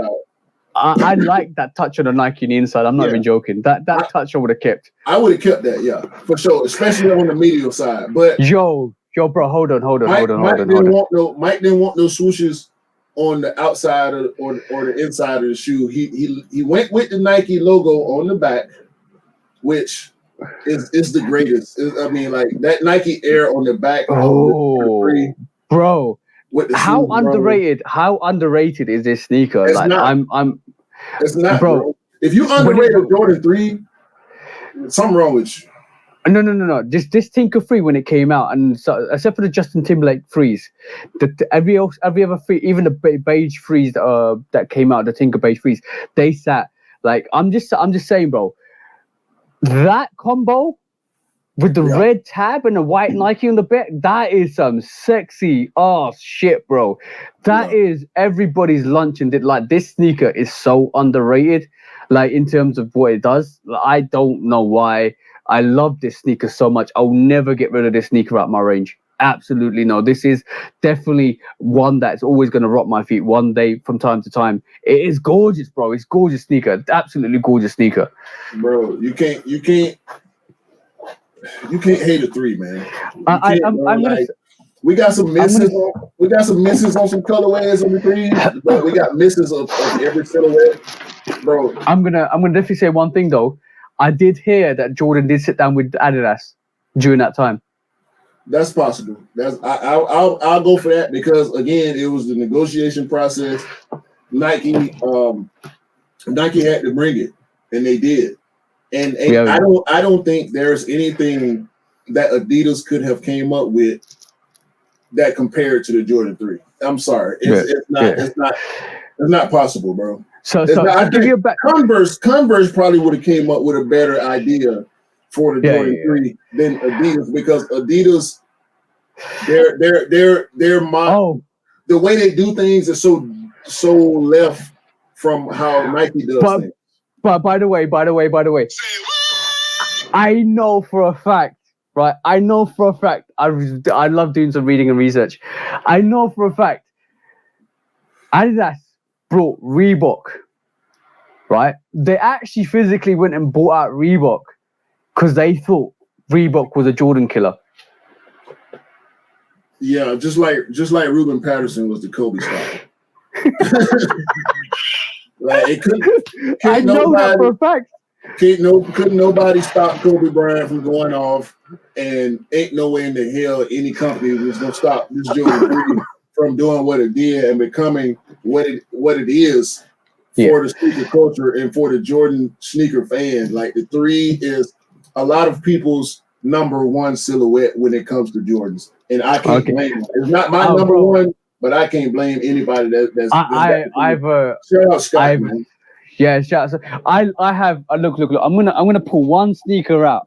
Right? And I'm gonna tell you guys, right? This is the sole reason why you should love a Jordan 3, right? The sole reason. Bro. So I ain't even gotta ask, right? You pick. The obvious choices are black cement and white cement. So, I love the black cement 3, bro. White cement 3s, yep. Fire 3s, yep. Cardinal 3s, yep. I will buy every single 3 out there that I love, right? But the thing is, I always say, I've never said anything differently to what I'm gonna say now. I always say there's something about white 3s that always kills it, right? Always kills it. I'm talking about the Cardinals, the Hall of Fame 3s, the Katrina 3s. I'm talking about Fire 3s. I'm talking about the true blue 3s, everything. Like, I'm talking everything. But one sneaker out there, and it's the opposite of what I always say. This on your feet, bro. Yeah. Black cement 3 on your feet hits differently. It hits differently. That cement print, that all black all over, the sole, the grey sole with the red pod at the back. Bro, the Nike on the back. No, I'm not your bro. There's nothing compared to black cement 3, bro. With all that being said, I'm choosing the white cement. Is that white? I respect that. That white, black, and gray, bro, with the little pops of red, dog. Like, I can't. Look. I understand that, bro. As much as I love, I understand that, bro. As much as I love the black cement 3, it's the white cement for me. And truly, this is the free throw lines, and I'm waiting for my white cement 3s next year. I'm going to double up on them, and I will double up on the 5 3s. Don't care. But like, all I'm saying is, yeah, it's definitely dope. Definitely, Unite 3s, like, oh man.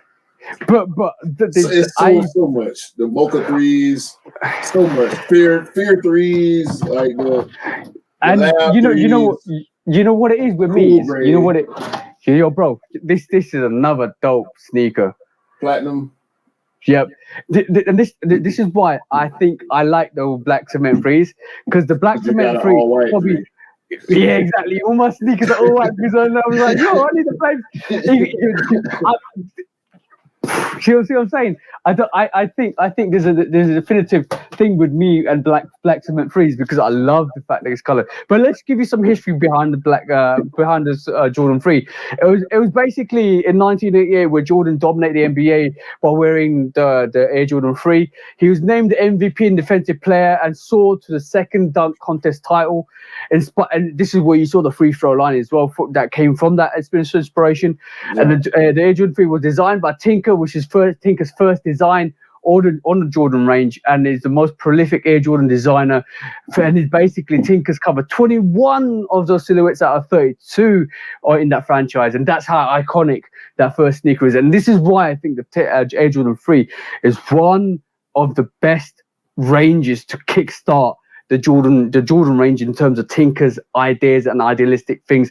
And this is where, like, when you look at the Jordan 1, everybody loves the Jordan 1, but it's very closely resembles a Forum 84 or a Converse, because it's got, even though it's a Jordan 1, and even the Dunk highs, it's got that design that's very unique with the 84, 85 culture.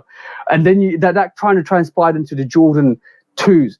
But then when Tinker came on, that's where it started taking inspiration from different ideas, different aspects, different kind of unique features. This is where you first saw the see-through air bubble on a Jordan.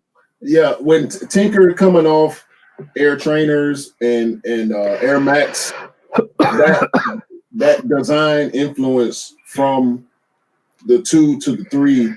And all the Jordans are similar from one similar silhouette to the next. You can see similarities. And this is why I say this brings this to me. Cut it back here, make it a low, take away the basketball aspects of this.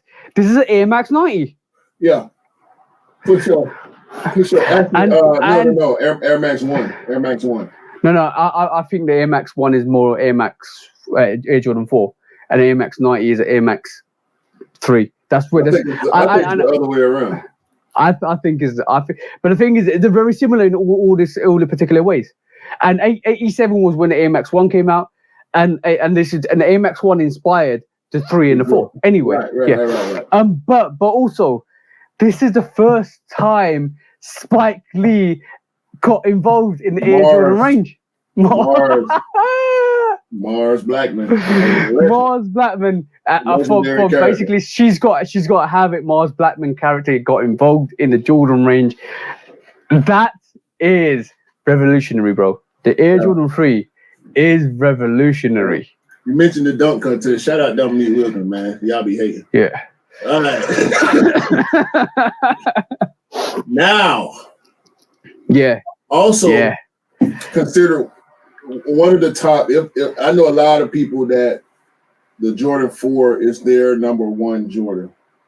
Yep. The 4 for me kind of revolutionized basketball sneakers in a bigger way than the 1, 2, and 3 did, because bro. If you look at the Jordan 4 and you look at the basketball sneakers that came out, hell, if you look at sneakers in general that came out in the same year, 1989, the Jordan 4 is clearly ahead of its time. Yep. When we talk about design, and that was encouraged by Michael Jordan's gravity defying performances on court, and also basically the popularity of the Air Jordan 4 franchise was getting really, really, really hyped as well and popular at the time, and it basically became a pop culture icon. The Jordan 4 became very famous outside of the court itself as well. Bro, it don't even look like a high top. Like, I mean, it's truly it's a 3/4. Yeah, it's a mid top. It's a mid. I think it's a little higher than the average mid, just a tad bit, but it's lower than the average high. Yeah. But bro, you can't. The Bread 4s, like we just talked about Bread 4s. Matter of fact, me and you, we was on a call, and I just had to put. Matter of fact, I got them right here. Like, for me, this sneaker is undefeatable. Like you can't do nothing with this. I don't even bother trying to compare this bread forward to anything. It's own. You know what? The one thing I like about between the fire red fours and the bread fours, right? The home and away colorways, right? Is the fact that that's nubuck and the fire red fours leather. Right. I love that because it means you got best of both worlds in terms of quality. But one thing I didn't mention is the white cement fours, bro. Do the right thing. Iconic, another iconic sneaker. And then did you also know, right? You can do 18 different lace setups with that to give your own character flair to that sneaker. That's it, bro. The Jordan 4, whatever you want to say, whatever the hype train's doing now at this moment in time, who cares? The Jordan 4 is just a classic silhouette. And you know what? Hands up. I'm putting my hands up, right? Before the Jordan 4 was ever hyped, I basically doubled up on the bread 4s, the fire red 4s, the cement cool grey 4s, the 4s. Bro, I was doubling winterized 4s, Raptor 4s. I was doubling up 4s before they were even popular. Because I even though I'm a 5 head, right?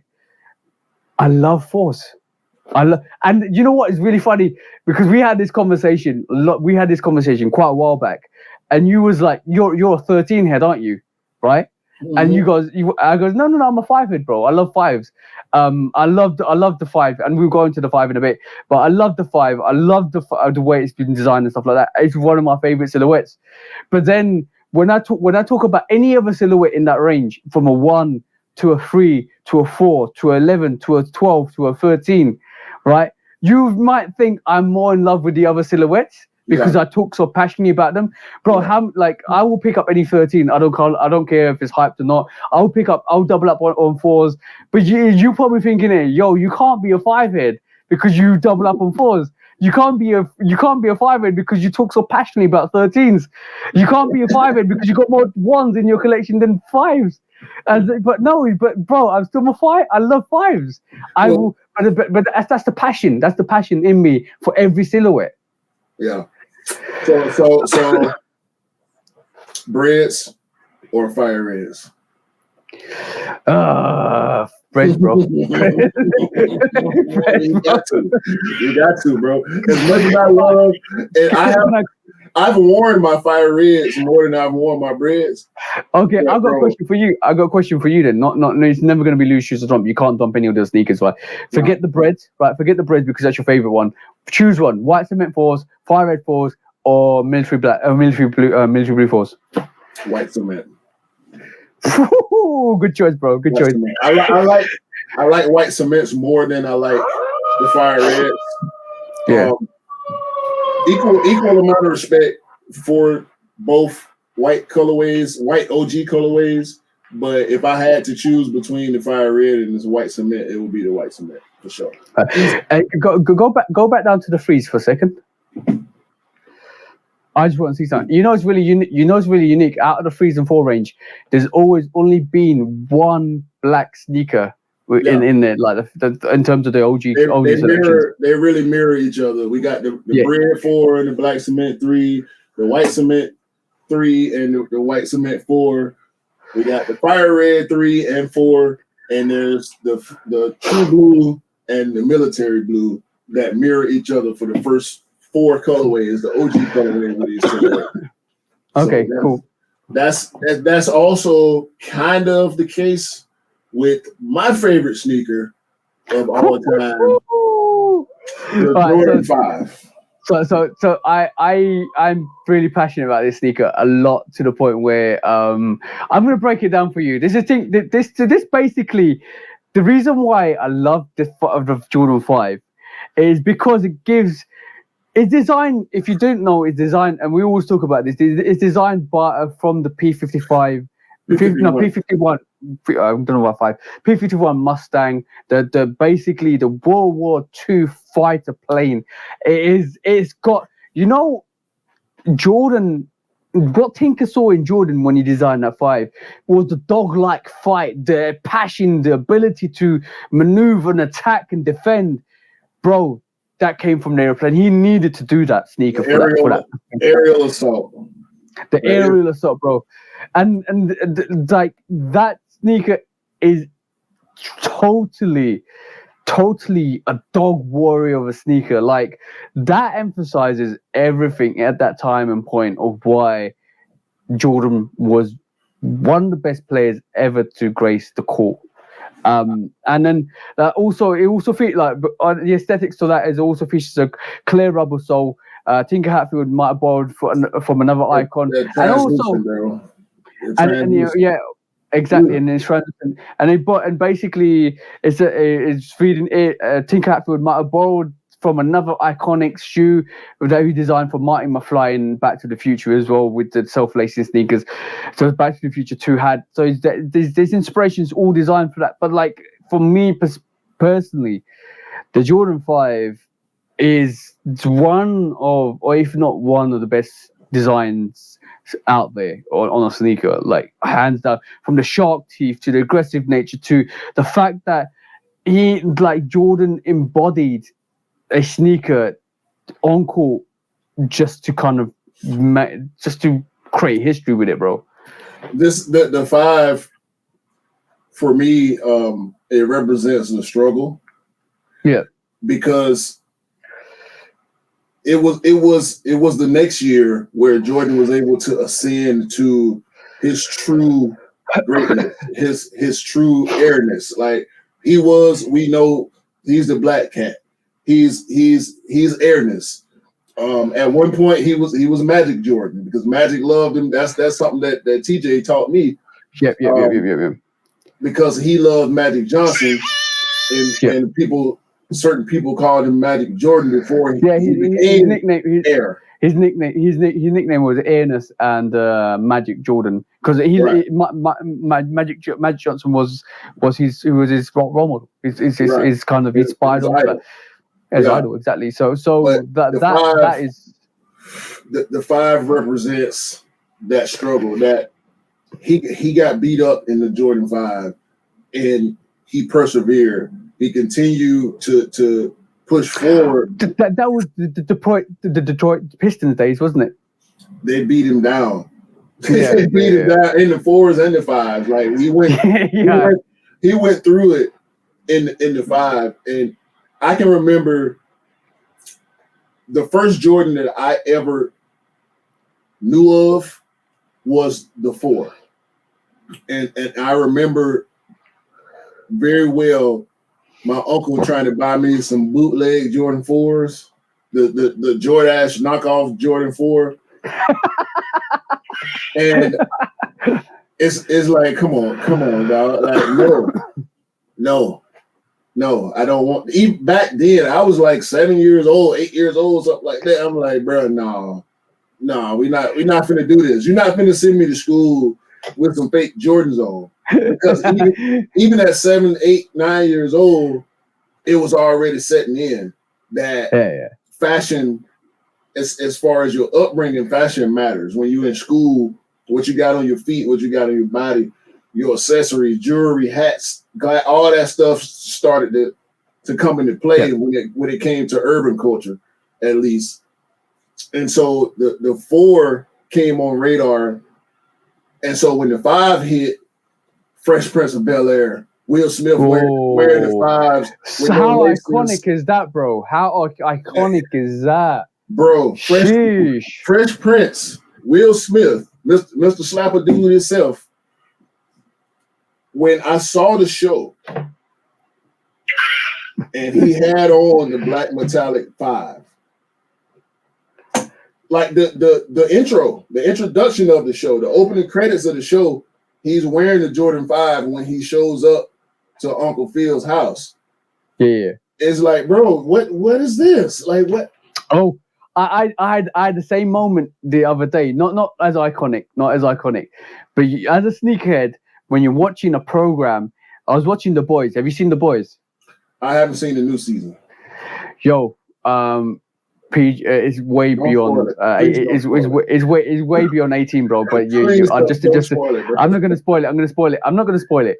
There's a moment in time. There's a moment in time when one of the heroes is wearing a sneaker. I paused it. A-Train. I bet you it's A-Train.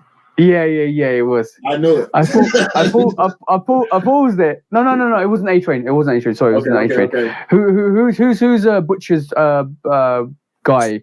He's in the military. Big black guy. I cannot. Mother's Milk. Yeah, that's the one. That's the one, right? He basically was wearing UNC 4s. And I pause it and I go, look, he's wearing That's dope. That's dope. I can't wait to watch it. I'll probably watch a couple episodes after that. Yeah. Bro, it's way more extreme than the other 2 seasons. That's all I'm saying. Hey, then it's already a stream show. Y'all check out The Boys now on Amazon if y'all can. But the 5, bro, I can't say enough about the 5. I do not like the black tongue fire red. I prefer the silver tongue fire red. That's my only gripe about the OG colorways of the 5. I do prefer, and we were looking at them. Butter. We were just looking at them on one of the other videos that we did. But for me, I love the grapes. I like the alternate grape more than I like the white grape somehow. That is weird to me that I like the retro flip of the grape more than I like the OG colorway. Yeah. For me, it's gonna always be the black metallic Jordan 5. And by the way, the fire. By the way, how dope are these these Bel Air, Fresh Prince alternate Bel Air 5? Yeah. Ultimate Bel Airs. I'm about to get rid of my alternate Bel Airs, but you got the OGs. The OG. Shout the cam. Love the OGs as well. The OG is better. I'm actually about to get rid of my my alternate Bel Air 5s. I haven't worn them, and I don't think I will. So I'm gonna wear them. I want to go somewhere where they. By the way, the material on this is exactly the same as the 5 Red 5s, bro. Yeah. It's so dope. Super dope material. Like and that Nike Air. I mean, obviously, I ain't got no problem with having the Jumpman on the back. I got a lot of pairs with Jumpman on the back, but Nike Air on the back of that 5, bro. That black metallic 5, man. I might need to go become Superman again in the near future because we're wearing red suede and blue suedes. Watch out for this. Yes. So many dope colorways of 5s, man. Like you can't tell me 5s ain't dope. I don't care what you say. I got reels. And the Shoe Dog 5, the Shoe Dog sneaker is what the 5, bro. Not what the 5 is what is called again? What the 5, yeah? Yeah, I always get confused with the top 3 5s and what the 5s. Yeah, what the 5s. What the 5s is the reason why not a lot of people understood what the 5s. What the 5s is not a top 3 5. What the 5s is everything outside the OG 5. That is so dope. Tokyo, Shanghai, Raging Bull, Bean 5, Green Beans, bro. Like that is a sneaker that if you're a 5 lover. You don't have in your rotation. You need to get that in your rotation because, like, when you look at that sneaker, embodies everything outside the OGs that makes a Jordan 5 awesome. Yeah, I can't. That's my favorite shoe, bro. Ever. Like I can't put nothing wrong. As much as I love 1s, I love 4s. I love 6s. I love 8s.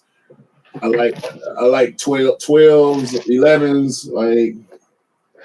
I got too many 5s to even start putting out, bro. Like, yo, I know. And you know what? I might be lying here because, like, I did say I don't have as many 5s as 1s. But I haven't even checked. Bro, I'm already putting up 5s like they're going extinct.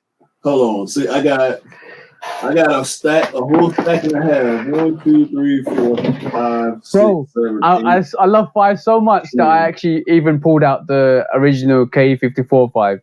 Yeah, I think I got like 15 pairs of fives. I don't know. I need to serious count here. I need to count check. No, I got a full 2-stack. I got 2 more here. I got 1 over there. I got 2 more here. I got 1 down. I got 15. I got 15. No, 16. I got 17. I got 17 pairs of fives, bro. 1, 2, 3, 4, 5, 6, 7. Bro, the ones I can see, I got 7 already, and I've even included the all red suede, all blue suede, the grapes. I can't see the bluebirds. That's already like number 4. It says it's 11, and I'm pretty sure I got more. Oh, satins. Yeah. So I regretted not getting those too. I actually got them for £91, bro. They went on sale here, and I didn't get them. I did end up going back and getting the alternate lanies because I love those. I love the OG lanies too, the white ones. But I think I didn't even mention the fives. I got 18 pairs of fives. Yeah, I think I might be there or thereabouts with you with fives. Like you know, when you sit down and you don't really think about it, and you're like, okay, cool. I think I ain't got as many fives as I think I do. Oh, by the way, I got 2 pairs of K54 fives that released as well. One I blacked out, one I kept white. So that basically means whatever I counted there before, 7, that's 12, 13, 14, already 14, and I've not even taken account. This is just me vibing off the head. So yeah, it's ridiculous. It's ridiculous. I got 3 pairs of lows. I got the Chinese, is it Chinese New Year, the Klotz, and the Dornbecker. So 5s is it for me, man. Yeah. I've made some regrets on 5s before. Like I should have kept the PSG 5. I actually should have copped it when it released as well, because I literally copped it for the bro, and I was like, yo, I'll wait for the black metallic 5s. I regret that. I regret not picking up the Anthracite 5 as well. The Ben 5s is Ben 5.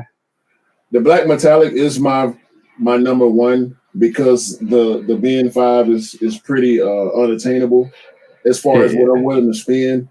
But if I had Ben 5s in my collection, they would be a little bit above black metallic because it's pretty much a premium black metallic. So. I would see my pinnacle 5 at the moment outside the OG has to be that Dornbecker 5, the original Dornbecker 5 with reflective blue. That to me, you cannot get any better outside an OG, like 100%. That's the meaning behind that. The poem for that little kid, that poor little kid. Everything behind that sneaker is gorgeous. Like it looks like a regular sneaker, but as soon as that light hits it, bang, it's a different story. Yeah. It is literally like, yo, game time. Yeah, and shit. There's a lot of 5s that I don't have that I would have if I was able to hit for them, but 5 that's the one for me. So before we continue with the 6s, I think it might be time.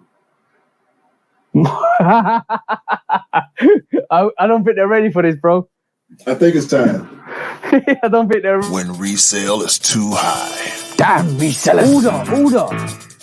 When hype beats go too far. These damn hype beasts. Order in the court. Order. When the back door opens. Guilty. It's time for order in the court. The sneaker court of public Guilty. opinion.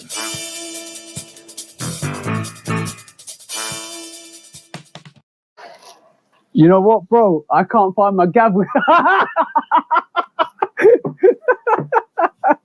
Oh there. Look, we've got Q. Okay, cool. Shall we introduce you, because like I can't find my gavel anywhere. The executioner. Executioner. I'll have to use a funky one today, bro. I'm using this consequences. I'm using this funky one today because I can't find my gavel. So we, in honor of episode 23, the flight episode, the Jumpman episode, who we taking to court? So today's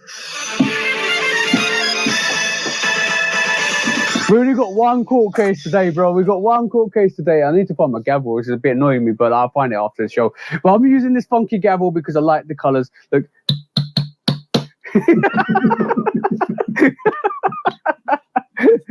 Okay, so Mr. Executioner, this you're taking on your persona this week. So we're taking Adidas to court, or Adidas to court, for fumbling the ball on Michael Jordan back in 84, 85, bro. So, and we knew there's the long historics behind the fact that Michael Jordan always wanted to go and join Adidas, and he wore in 1984 in the Olympics in the tryouts the Forum 84s. So we knew there was some history behind that, and he could have joined Adidas. But what did Adidas turn around and do, mate? They fumbled. They dropped the ball. They fucked up. They fucked up. And we used to that from the dude. Yeah. I know I am. So there's all that, and to go by this, like, just to give more evidence how badly Adidas messed up, and how badly they could have buried the hatchet with Nike and been on top, because the Air Jordan range revived Nike. The Air Jordan range made Nike the commercial beast they are today. They basically revolutionized the brand with Air Jordan, and so much so that Adidas had to buy Reebok to kind of make a statement that they were going to kill Jordan brand with Reebok. It never worked out, unfortunately. How did that work out, Adidas? How did that work out? Not really well. And the war tactics was there from the start when the Cortez was made, and we discussed this in the last episode. When the Cortez was made, and Nike wanted to call it Aztec, but then obviously Adidas had their Aztec name copy of it, and then they basically called it Cortez because Cortez destroyed the Aztecs. And obviously Nike are still killing it and destroying Adidas at this moment in time, and until some periods of time in our histrionics, Kanye came along. I think there's little battles in between Nike and Adidas where Nike's taken some shots and taken Kobe from Adidas, and won Jordan with a contract for in 1985. And then the counter shots have been when Adidas is taking Kanye from Nike, with all that situation. So there's been victories both sides, but the main story of the day is, how did Adidas fumble that bag, bro? Because that's what they do. Listen, Adidas. Executioner is getting serious out here. Y'all will never, ever, in the existence of the sneaker culture, be able to overcome what Nike and Jordan has done. Okay? The Forum is cool. I don't hate it, but it's not a Jordan one. The Steel Toe is cool. I don't hate it, but it's not an Air Force One. Okay? I don't care what y'all, go get your ringers. Go get Yeezy. Go get Bad Bunny. Go get take Witherspoon. He couldn't do nothing else better for Nike, no way. Okay, so let's flip the page for us a little while, because we know Converse was the sneaker of that time and period, because obviously Converse was the basketball sneaker, and a lot of sneakers design or similarities for the Forum 84 and the Jordan 1 took some bits of the modern day or that modern day design of Converses and revolutionized it into their own sneaker. But you shared an interesting post with me recently, and that was from Nice Kicks, and that showed the silhouettes. If Jordan silhouettes, if they were Adidas silhouettes or Adidas silhouettes, as we say, now, bro, that's a whole crock of shit. This is false. We know you're behind this, Adidas. We know y'all behind this. So you never. A lot of people like to play devil's advocate and say, "Yo, this would have been Jordan 1 would have been Adidas 1, Jordan 2 would have been Adidas 2." That will never have been the case. You would never have seen Tinker Hatfield collab on a Jordan 3 or a 4 or Adidas 3 or a 4 with Adidas. You would never have seen that. These silhouettes would not have been the same. So somebody out here, some Adidas lover out here is changing these Jordan silhouettes to make them look like Adidas silhouettes. This would never, what you're seeing on screen right this moment in time would never have been the case. It never would have been fruition. You would have seen totally different silhouettes. You would not have got the Jordan 11 or the 12 or the 13 like that. And I think we would have missed out on so many historical sneakers, bro. Garbage. This is garbage. Look at this logo. What is this? What's this, layup man? Is this layup man? You can wish however much you want to wish. And by the way, the Jordan silhouettes. Let me just basically that famous Jumpman that you see on the icon. There's some history behind it, by the way. And we look at that layup man right here. Yeah, we look at that layup. That's Shaq Man Part 2. So let's get layup man off the screen. Yeah. So I'm just. Yeah. So basically, from what I'm basically saying is that actual silhouette of that Jumpman, right? That we got in terms of just that characteristics that we see on every single sneaker, every single like at the back of some Jordan non-retro OG 5s.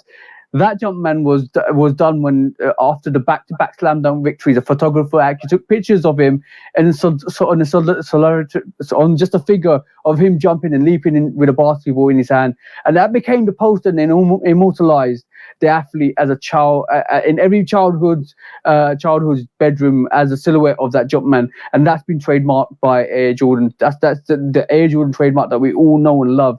So, in retrospect, that layup man is just garbage. I don't know who did that. I don't know who did that. I do not know. The clowns over there at Adidas. That's who did it. We know y'all behind this shit. We see what y'all doing. We see it. It's not gonna work. We're not buying it. Okay. Keep it over there. I would love to hands down. I would love to see what would have become if Jordan had joined Adidas and what kind of silhouettes they would have produced. I don't think Air Jordan would be a range. I think Yeezy became a range in Adidas because of Air Jordan. Mm-hmm. And that revolutionized it. From what I was hearing back in 84, 85, Adidas didn't want a black man to be the front of their company. And Nike took the risk. I don't know how much of that is true, how much of that's racially driven. I don't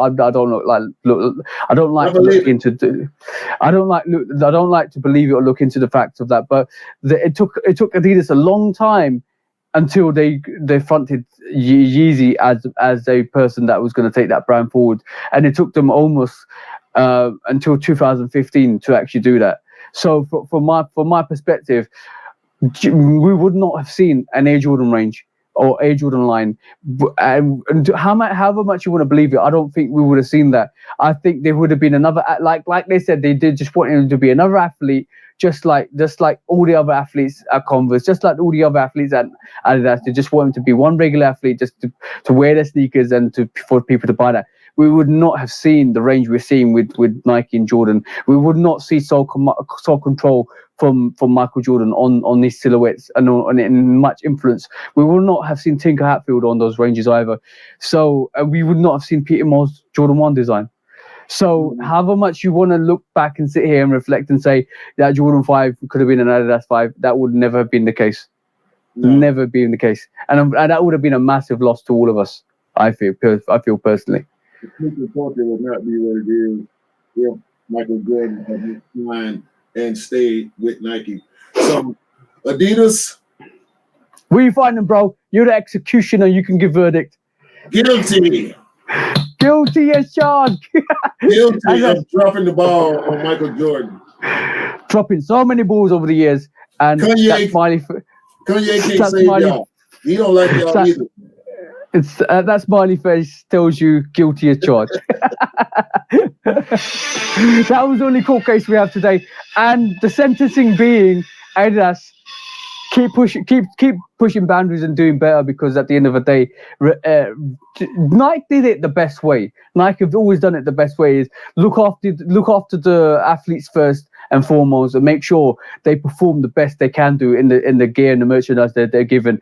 And that's the way you revolutionize the game. Everything else is secondary. If your athletes ain't performing, then to the gear and the merchandise and the products that you give them, that's the problem. And Derrick Rose playing for the Bulls when he signed don't help y'all. James Harden ain't gonna save y'all. Damian Lillard ain't gonna save y'all. It's too late. Y'all missed the boat. Y'all dropped the ball. Y'all fumbled the bag. Guilty.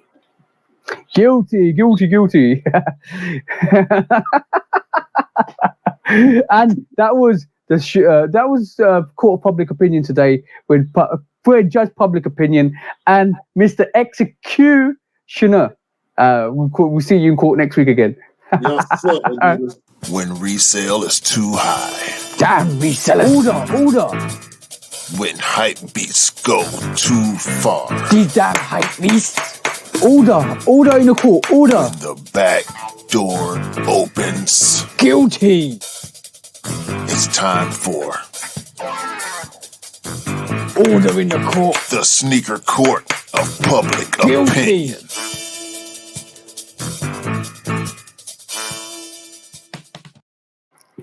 That executioner was some scary guy. Who was he? Where did we get him from? I don't know, man.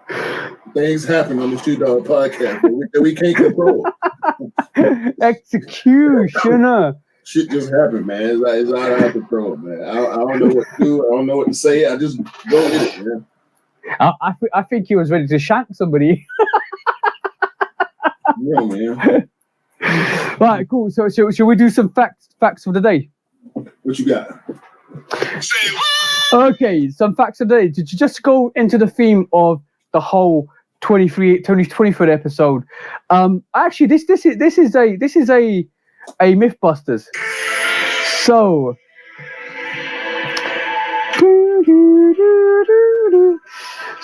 basically, we always know that Michael Jordan. Well, there's rumors that Michael Jordan was axed from his college team. How much of that do you believe? No, the high school team. High school team. Sorry. I've heard.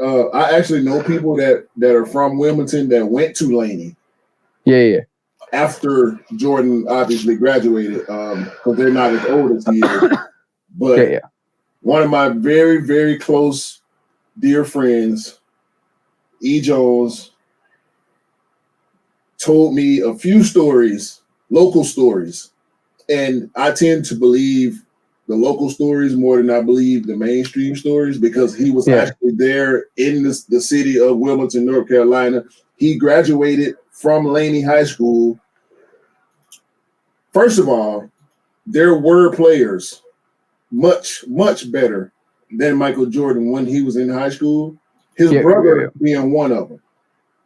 They say his brother was a bucket before people even knew that Charlie had a little brother named Michael. You get what I'm saying? Yeah. So the story of him not making his high school team, the varsity team, is what I believe. I don't believe that he got cut. I believe he didn't make the cut and was relegated to JV when he wanted to be on the big varsity squad. Yeah, and what I actually read recently is because it was due to his height and the fact that the high school team really wanted bigger players and bigger and taller players in their team, and I think that's one of the reasons why he didn't make the cut. But he was basically demoted to the lower team in the high school. So in reality, he kind of didn't make the team rather than being cut from the team. Exactly. Yeah. So that's a myth. But based on some of the more obscure stories that you actually have to look for, plus the firsthand accounts that I get from people from Wilmington, people that went to Laney, he didn't get cut. It's not like he made the team and he wasn't good enough once they started playing. He actually did not make the varsity team until his junior year, and he went on to destroy the world of basketball. And destroy the world he did. I mean, like now, I don't believe there's anybody on the planet of a certain age that does not know who Michael Jordan is. If you were born till this day, bro. If you were born after 1950, yeah, you know who Michael Jordan is. Like my 9-year-old niece, I'm sorry, my 11-year-old niece has never. Guess what I found? Of course, you find it after the fact. Yeah. My 11-year-old niece loves Jordan shoes. I just bought her first pair of ones. But when I would take her to the mall with me, and we go in the shoe. It was actually a Jimmy Jazz at Stonecrest, and we walking past, about to go inside, and they got video monitors in the window, and they're playing Jordan reels. I guess is the best way to put it. It wasn't a full-on highlight tape. It was maybe like a 2-minute reel of just tongue out, layup, double clutch, free throw line dunk, a lot of his greatest moments they were showing, the shot over Elo with the fours on and the fist pump and all that. And I asked my niece, she was 9 at the time. She's 11 now. I said, do you know? I said, do you know who this is? Do you know who this person is? She goes, yeah, that's Michael Jordan. I say, do you know who Michael Jordan is? She said, yeah, he's a basketball player. I said, you know who he played for? She said, no. I said, he played for the Bulls. Okay. I said, do you know what he looks like?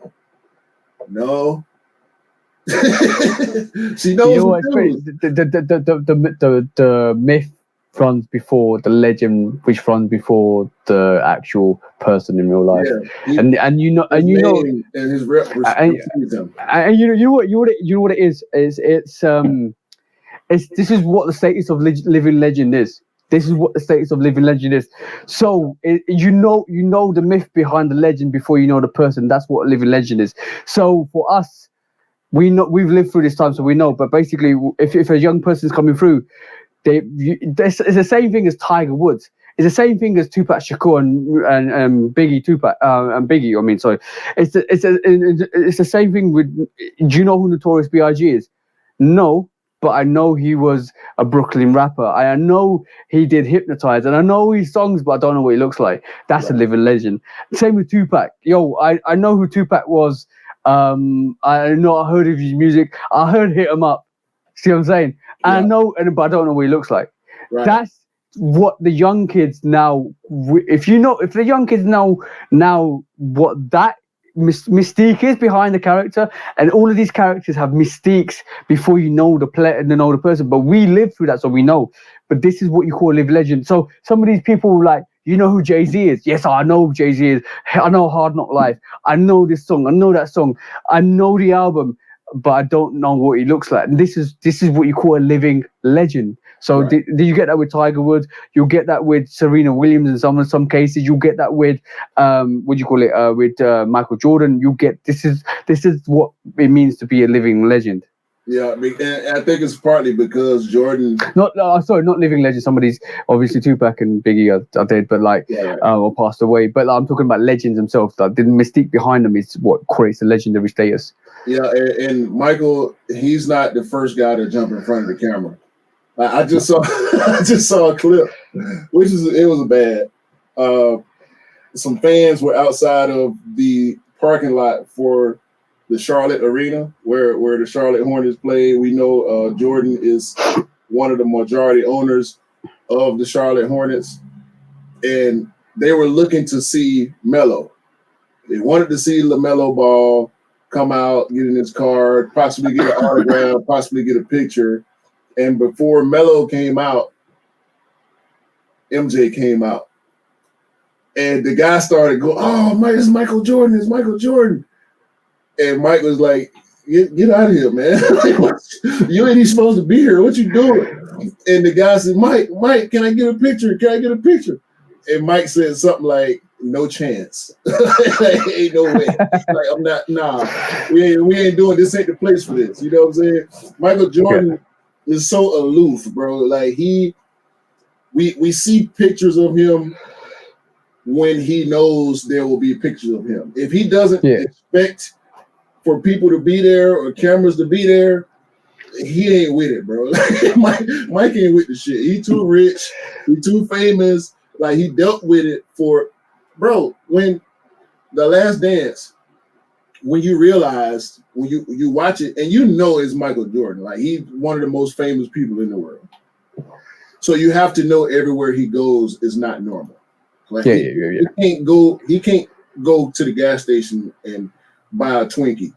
You know what I'm saying? They're going to have to shut down the parking lot because it's him.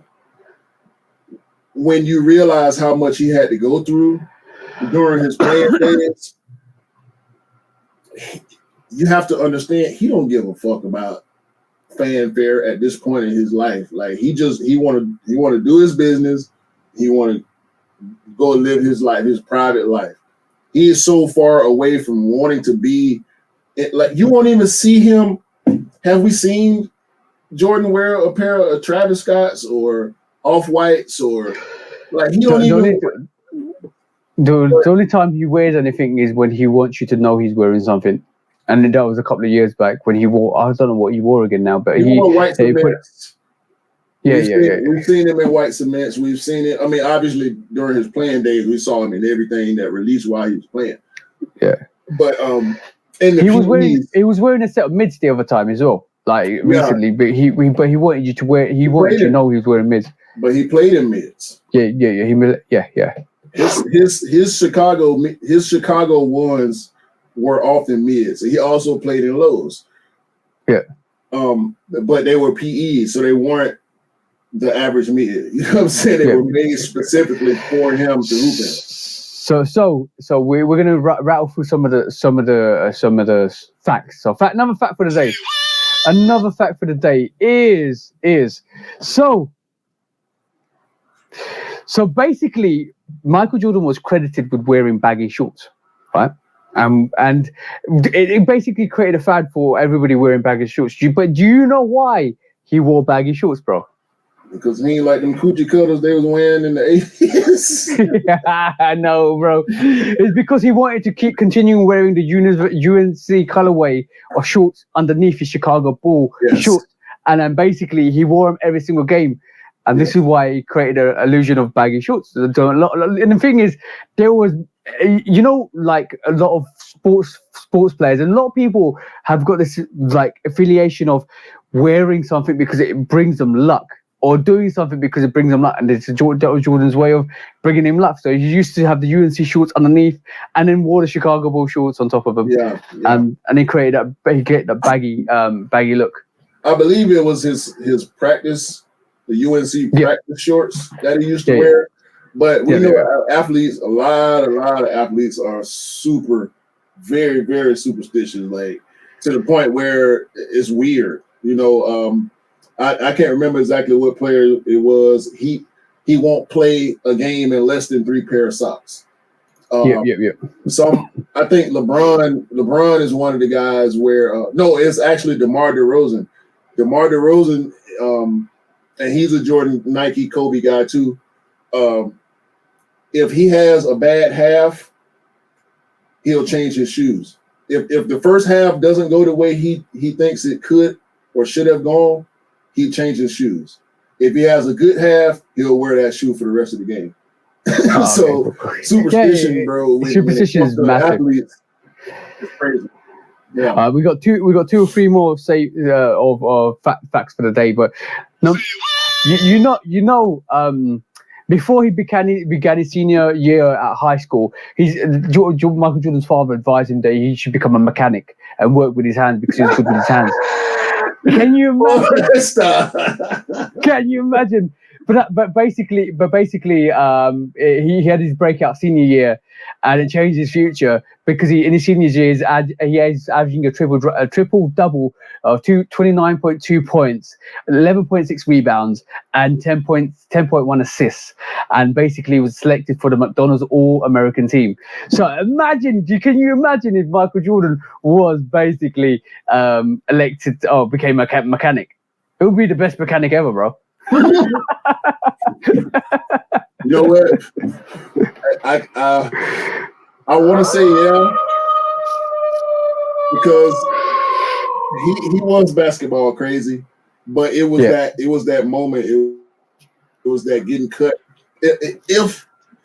Do you think if he would have been able to be on that varsity team, that he would have became the player that he did? So Michael Jordan's always renowned for having a push and that drive and always overcoming adversity.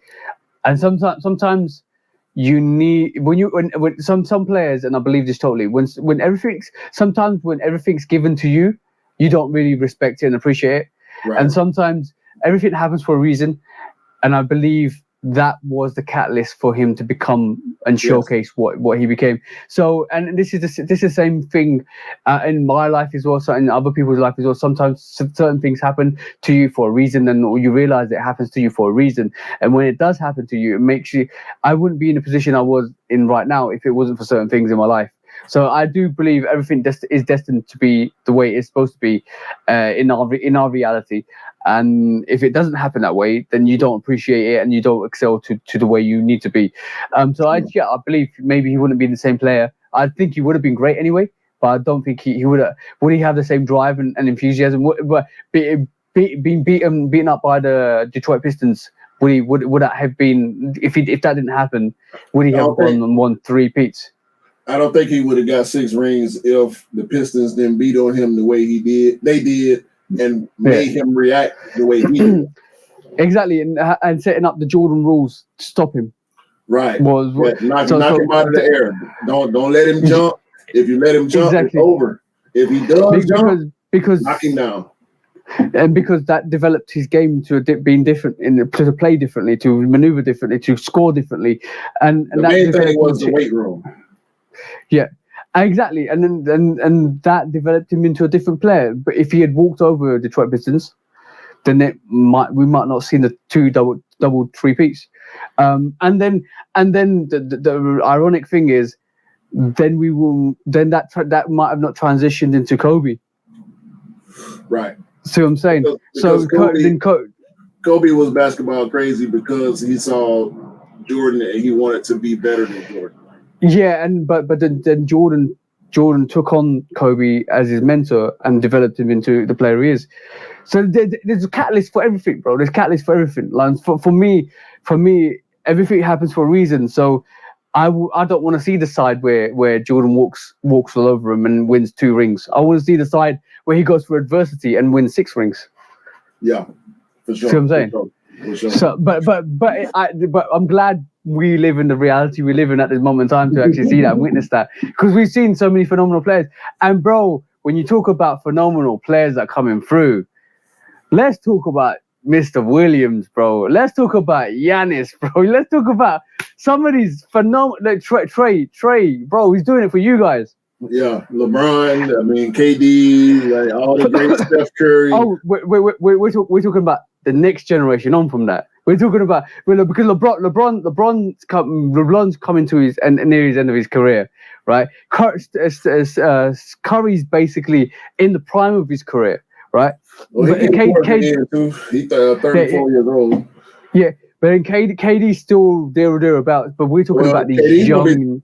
KD gonna be 34 by the time the season over. So yeah, but we're talking about these young athletes that are gonna. Bro, I'm excited for the NBA. Yeah, John Morant, Luka Doncic, a lot of great, explosive, different styles. Like the NBA is in good hands with the crop that we got right now. However, everybody from 2000, well, I ain't even gonna say everybody probably from 95, 96 on has idolized Mike, and he is the inspiration and the drive for a lot of these players to be as great as they are because they want to be as great as he was. But yeah, exactly. But the thing is, you know why a lot of people say Michael Jordan. There were players out there that won more than Michael Jordan back in the day. There's players that did more things than Michael Jordan does statistically than Michael Jordan does. Rightfully so, but there's never been, like, I always say this, and I always stick by this. There's never been a player so influential that has changed the NBA, changed the sneaker culture, changed the root of industry, created his own brand.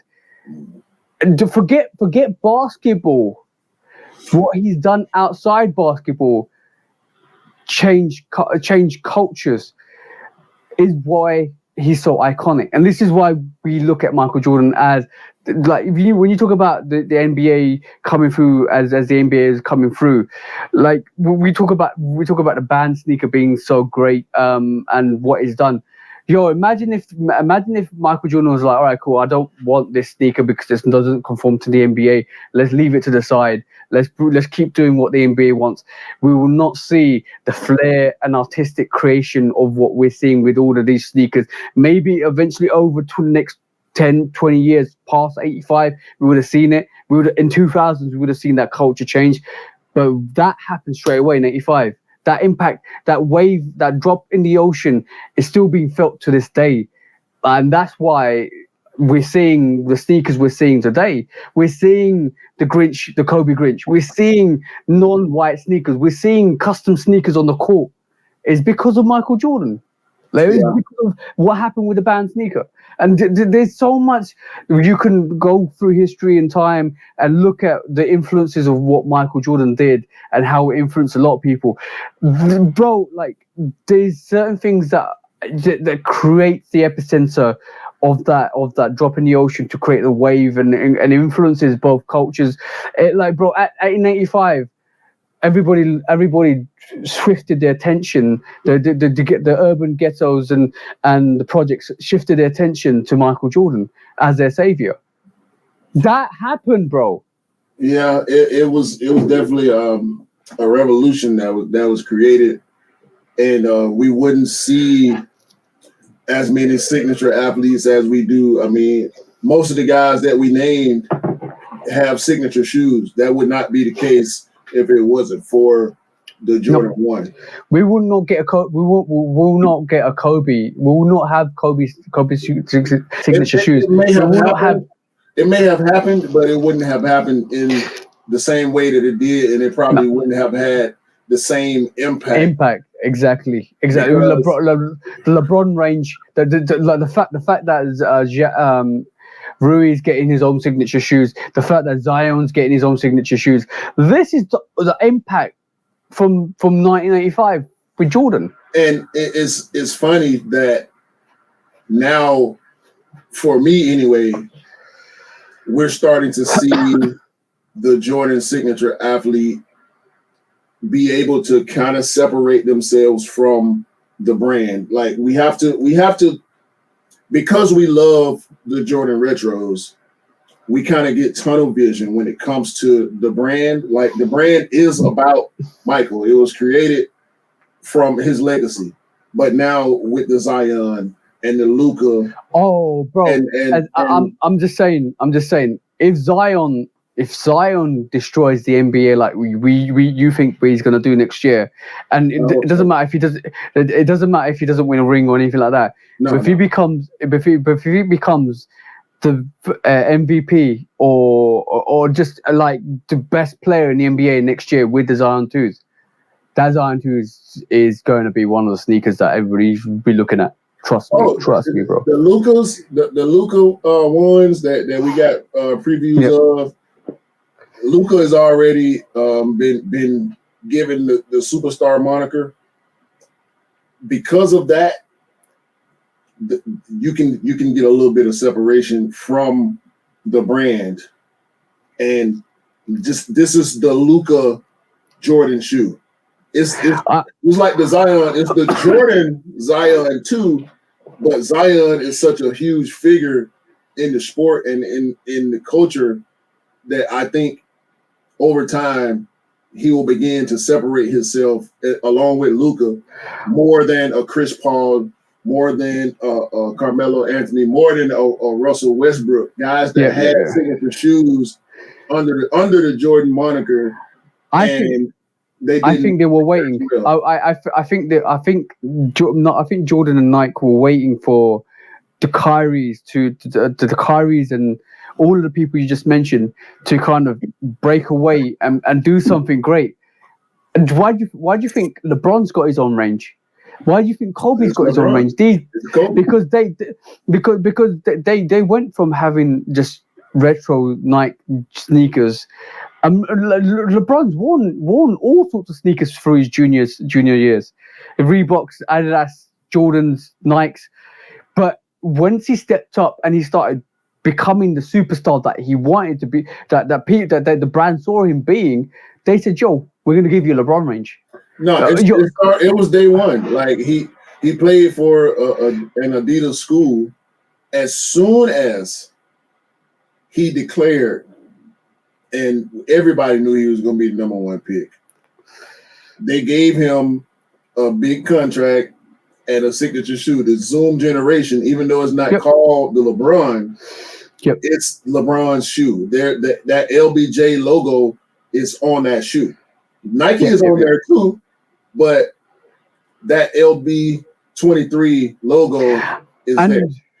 And I feel like it's interesting because I feel like Jordan brand are getting more involved. Like I got told this the other day and I agree with it. Like everything retro Jordan wise is fine, but you can't wear anything 30 Jordan 30s onwards.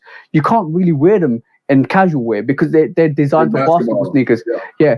And everything beyond that now, it feels like, I think really, as a matter of fact, I can see Rui getting his own signature sneaker. If he keeps doing as well as he's doing over the last couple of years, even through COVID, right, I can see Rui getting his own signature sneaker. They've just given him a Jordan 8, but they're also giving him another couple of silhouettes here and there, which are 34s and stuff like that. But I can definitely see it. I think Nike and Jordan are stepping away from just doing like a Kyrie signature sneaker, even though it's a signature sneaker for him. But I think they really want the cream of the crop there to emulate what Jordan's done.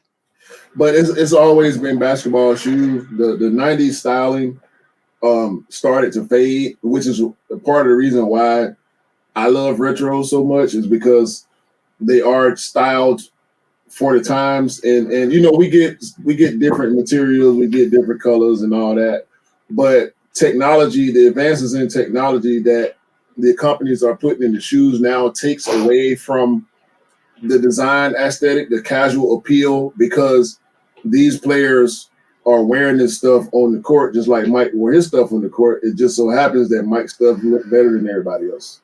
So I don't think it's because the tech is there. We got Air later on in the Jordan 12. We got Zoom. So the tech has been there, but the aesthetics have started to not be there as much as the tech is. It's all about performance. It became functional. It became functional rather than casual. And then unfortunately, with functionality, you lose the casual aspect because you can't wear any of the 34 range. You can wear the 30 range. Definitely, it looks like a Jordan 1, but like a pro of a Jordan 1. I agree. But then even the 31, 32, 30, that kind of start to mimic all the Jordan 2s and the 3s and the 4s. It doesn't fit. It doesn't really fit within that range because I like the 33s. I would wear 33s casual. I might have to go back and get a pair. They probably through the roof right now, but I regret not getting. I had them in hand, had a chance to get them when we took a trip to Vegas in 2018. And I didn't pull the trigger. I should have though. But that's neither here nor there. So before we end the show, I do want to run through some more of these silhouettes. We're not going to be able to get all the way up as high as we wanted to, but I want to at least go through the next 5 silhouettes. Okay, shall we get through the popular silhouettes? So we get through 6, 7, 8, 11, 12, 13, and 14. So the Jordan 6, the first championship shoe for Mike. Yes, championship shoe. One of the less popular silhouettes. Somehow, people don't love 6s as much as they love 11s or 3s or 4 or 1s, definitely. But Jordan 6s, to me, and I always put an extra ES when I say Jordan 6. The 6, bro, and we were just talking about this on the Midnight Navy review. We got the maroons, we got the breads, we got not the breads, we got infrared, white infrared, black infrared, maroon, carmine. So basically, if you don't know about the 6, the silhouette was inspired by MJ's basically German sports car. And it was designed by Tim Catford, and it included a lot of personal touches. So a couple of big personal touches being the reinforced toe. It also included a loop or a spoiler at the back of the sneaker, which actually basically looks like a sports car with a spoiler. And also, it was close. If you look closely at the sneaker, and if you didn't know this, guys, you should know this about a Jordan 6, right? Where's my 6? Have I got a 6 out? Okay, I have a 6 out, and I'll show you guys what I mean, right? If you don't own a 6, if you need to know about a 6, I'll show you about a 6.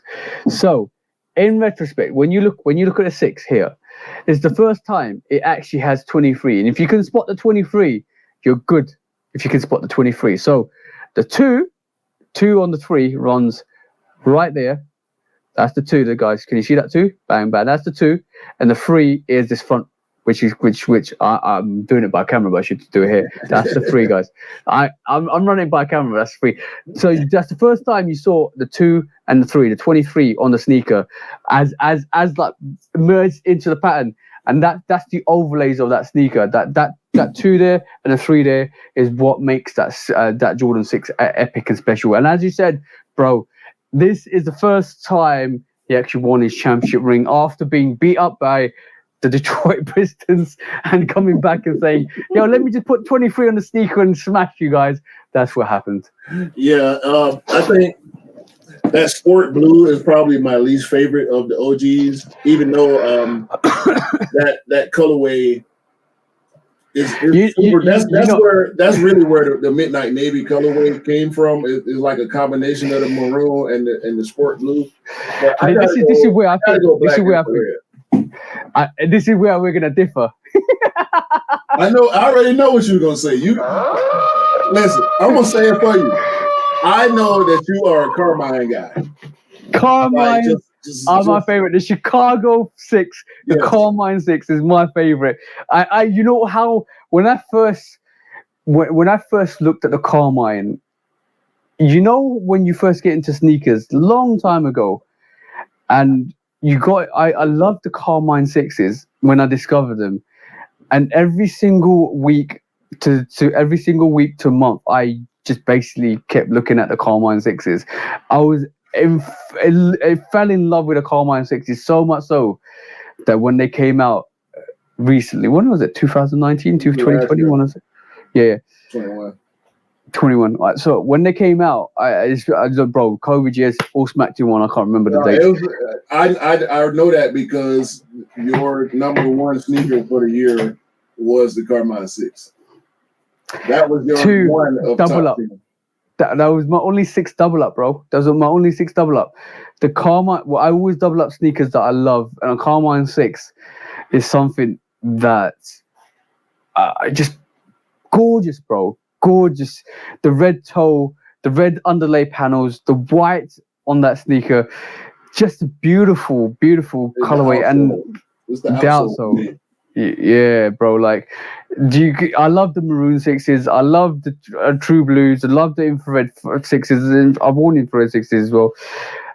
The Carmine 6s is just a gorgeous silhouette. Gorgeous card blocking on it. Like, hands down. I can't. That's perfection to me on a 6. It's the black infrared for me, but it's a toss up. It's a toss up between the Carmines, black infrareds, and white infrareds that I know people love the most when it comes to the white infrared's a fire. The white infrared's a fire as well. Now, haha, bro, this is something special. Like, if you don't know Jordan 7s, you need to know about Jordan 7s. We just talked about how people don't really love 7s as much as 7s and 2s and 8s. I think are very, very underrated. Yeah. So we got the OG colorways consisting of the Cardinal, which is hands down my pick. Like, I love the Bordeaux, which is one of the other 5 OGs. Then, of course, we got the Hair 7, legendary, the Raptor 7, which we talked about, and the Olympic 92 Jordan 7 is. Yeah. I mean, you can't if you have this just for me. This ain't no shade on nobody.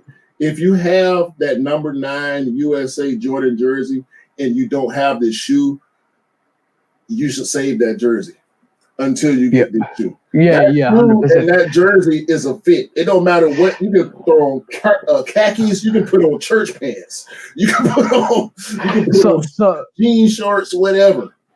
So I'm gonna give a little bit of a breakdown as well quickly. So basically the Jordan 7 is basically the repeat for the NBA title. So he won the NBA title again. So that was a sequel to the 6, so basically second ring, and obviously he was a Finals MVP and the regular season MVP when he rocked the 7s, and also like you just mentioned, he was part of that dream team in the Barcelona Olympics that won. That took home the gold in 1992. Basically, is a fucking iconic sneaker, bro. And I think something that people probably don't realize about 7s, it's a Huarache. Yep. If you look at the construction of a Jordan 7, it's got that booty. And I'm not talking about the back of the shoe. Normally, when we say booty, it's got that sock liner. That's actually it is a part of the shoe, but that's the reason why my wife loves Jordan 7s is because of that Huarache booty. That Tinker said, you know what, this shoe, this Huarache trainer is so comfortable. Let me bring it over here to Jordan, and it was a hit, man. And but by the way, this is the first sneaker that actually had the US 9 on it. So there was obviously the Olympic what do you call it, Jordan 7 Olympic 9s. So if you look at the PSG, PSG's got the 9 on it, and I think even the Greater China has got the 9 on the back of it as well, for just to mark that occasion.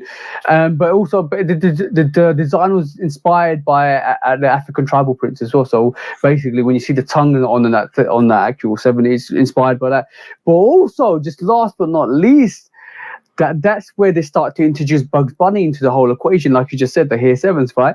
The commercial, they started doing commercials with Bugs Bunny to alongside the Air Jordans to promote that, and you see that more on the 8s as well. That began the Space Jam conversation also.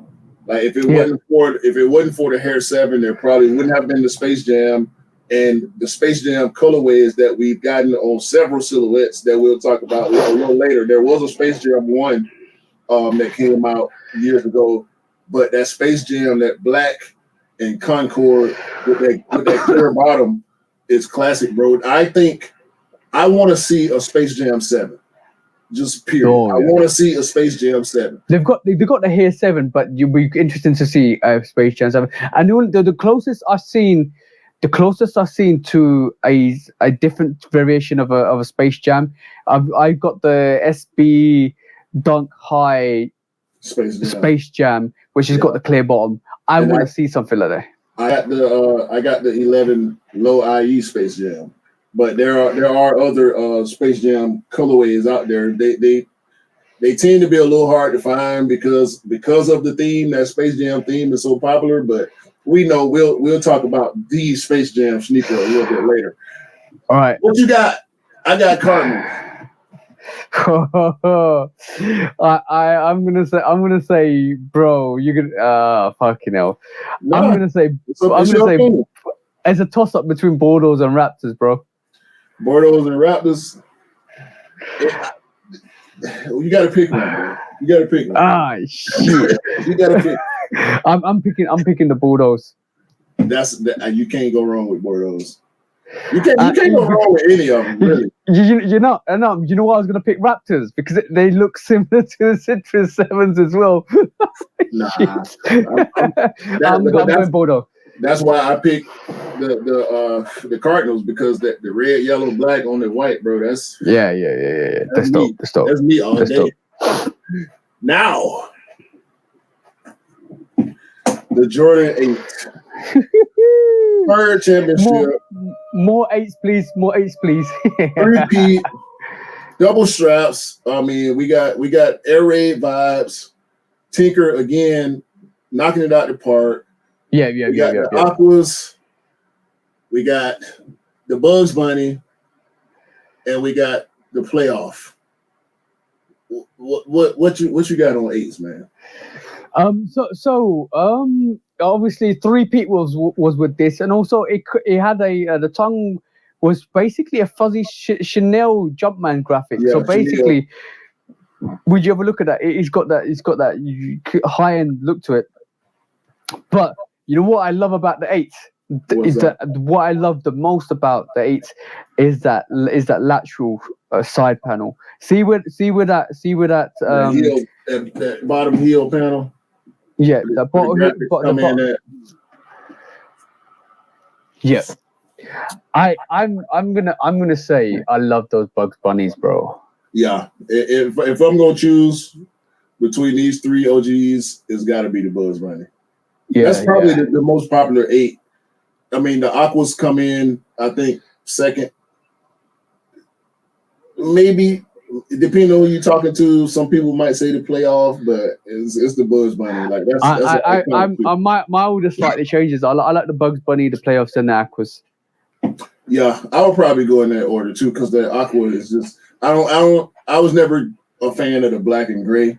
And it's not enough red. Like, I need red on an OG. But that Bugs Bunny, bro, like that's whew, damn classic.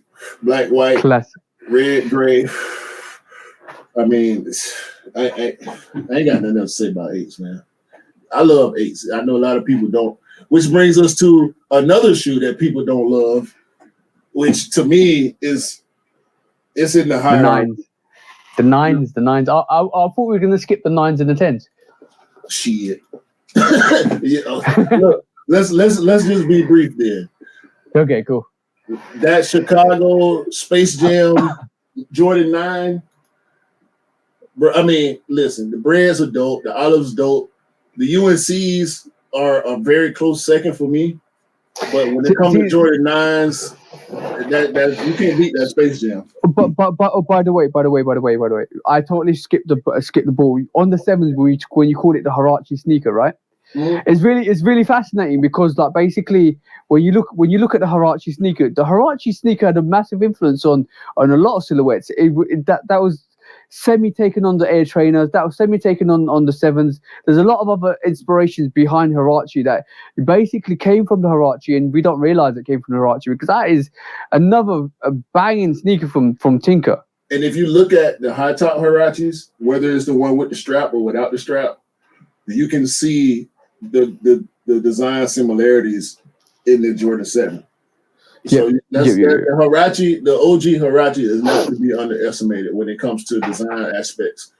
But I'm going with Space Jam. I know you ain't a 9 guy, but if you had to choose Space Jams, definitely Space Jams. I like the olives. I like the olives as well, but the Space Jams are nice. I would probably go Space Jam and UNC, even though it's mostly white. It's that black tongue, bro. That black tongue on that UNC. You know what's really interesting with the 9. To me, I've read. So I don't disrespect the 9. It's not for me. But what's really interesting with the 9 is the 9 was designed for baseball. The 9 was designed for this is why it differs from every other different silhouette, because it was designed for baseball, not jumping. It was designed for running. It's like more of a run and glide sneaker than it was a jumping sneaker. Because and what people don't understand with Jordan was it took him a whole year or so to get himself to a point where he was getting really good at baseball.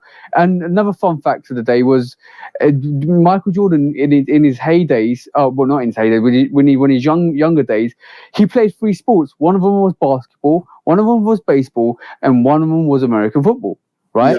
Yeah. Go ahead. And he was good in, and what people don't also understand is and they're very disrespectful with it, is you need different conditioning for all different 3 sports. You can't be a basketball player and play baseball. You can't be an American footballer and play basketball, right? You have to condition your body to do. And he was getting there, and he was getting good at it in realistic terms. And this is why the Jordan 9 is relevant to that sneaker range, because basically that and the 10 were designed for baseball. Speaking of 10, and these are the more Buddhist colorways. Not colorways, silhouettes rather. But the 10, bro. People disrespect the Jordan 10 way more than any other silhouette, in my opinion. But when you look at the OG colorways of the 10, I don't understand how you can dislike this. Like, it's tougher build. It's a little more Buddhist. But bro, the Steel 10 is probably one of the greatest sneakers ever. Yep. Like the outsole, mud guard, the leather bill, the lacing system that came with the 9s and the 10s. Yeah. Bro, it's revolutionary. And you know what one thing I'm definitely say about the 10s, right? You know why? Do you know why it's got all the accolades at the bottom? Why you say? It's basically they never thought Michael Jordan was going to come back to best. I think they thought that he was never going to come back, and it was over in basketball. So they put all his accolades to remind people of what he did in basketball. Steel 10, bro. Yep. If you had to pick? Steel or the Shadow? I like the Shadow, but you're right. The Steel 10. The Steel 10 is definitely a dope sneaker. 100%. And it's bearing colorways. We got the red Jumpman on the outsole on the bottom, but it's white, black, and gray for the Barons, the team that he was playing for at the time. So but now we come back to some severe. The Jordan 11 is just when you thought it was over. Oh shit, it's back again. The 11 is majority of Jordan lovers' favorite sneaker. And you know why? You ask about Jordan, it's the 11, the 3, or the 1. Yeah, and you know why? And I said it just a minute ago, because it's basically is MJ saying I'm back with a vengeance, en route to one of the most impressive years. Basically, it's like, yo, you thought I was God. Now I'm back. I'm back. He killed it. Another championship. Changed the game. Changed the sneaker game.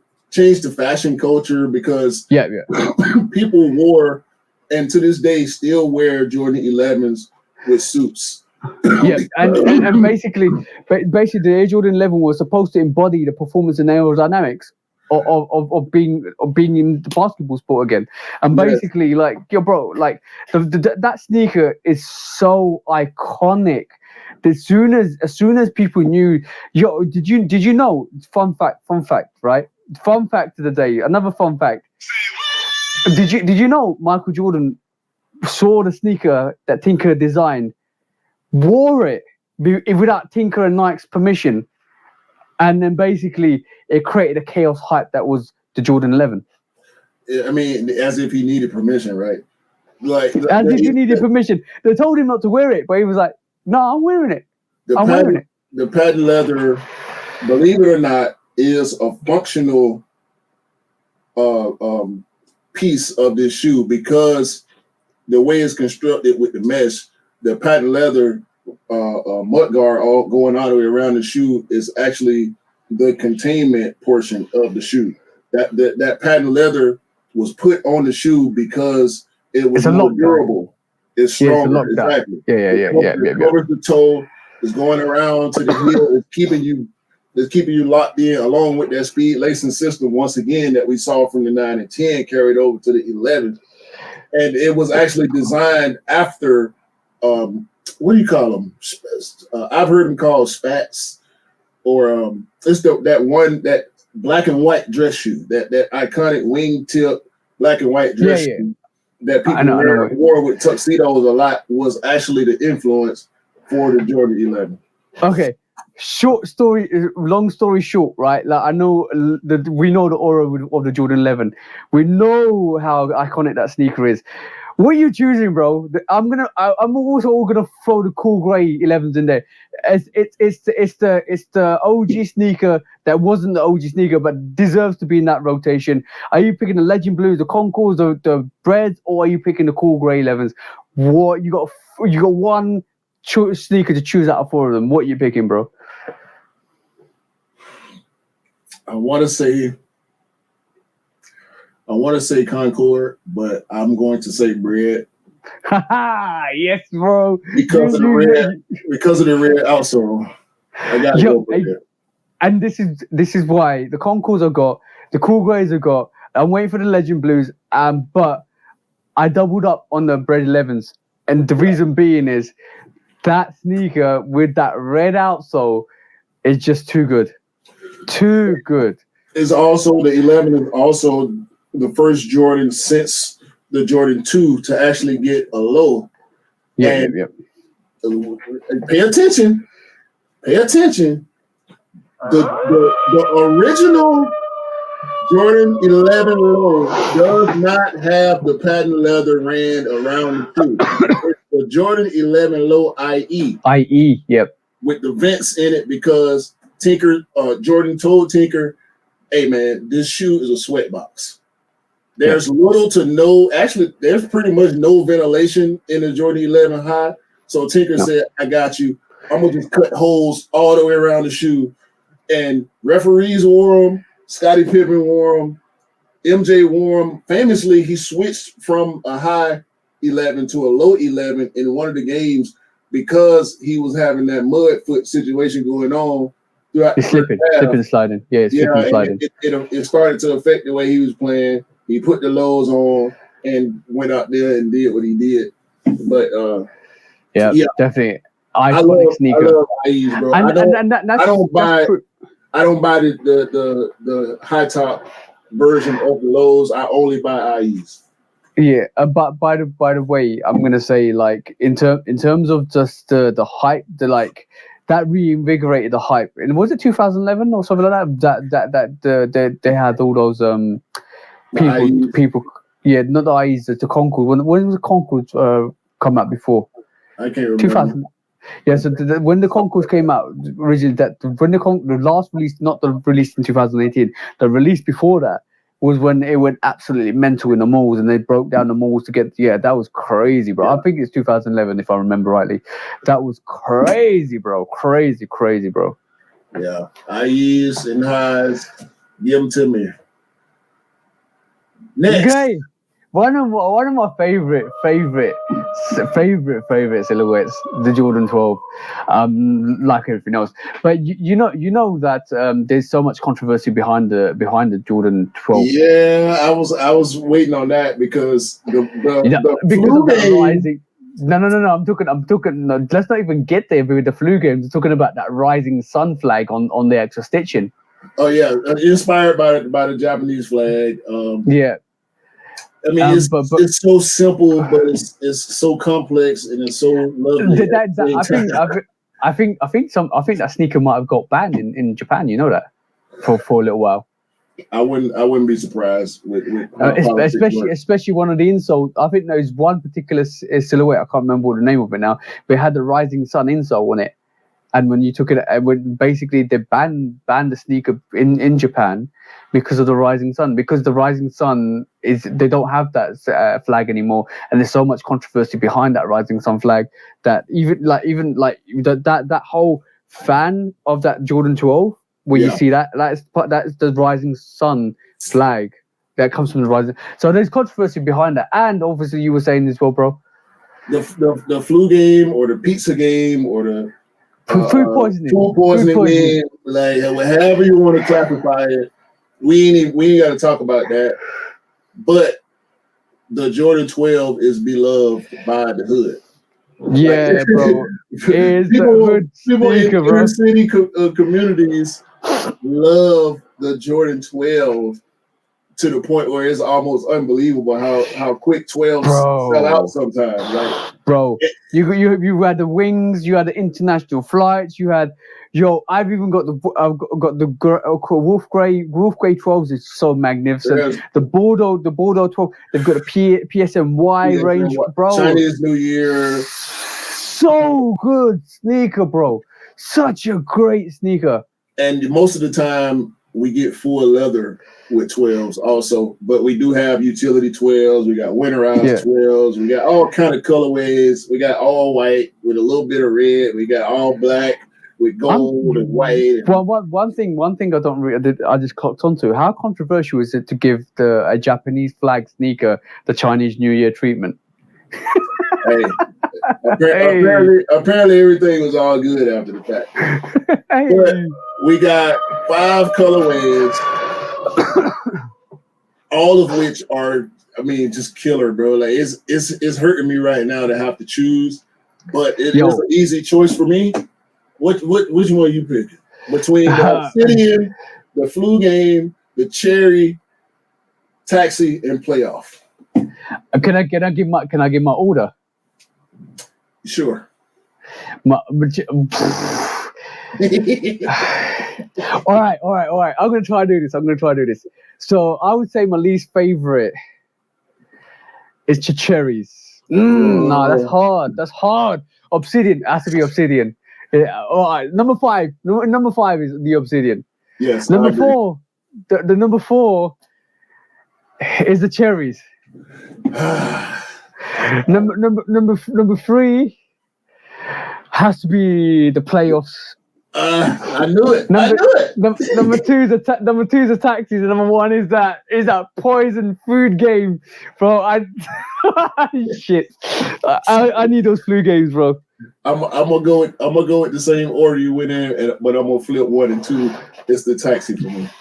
Yo, I do not disagree with that, because the taxi 12, bro.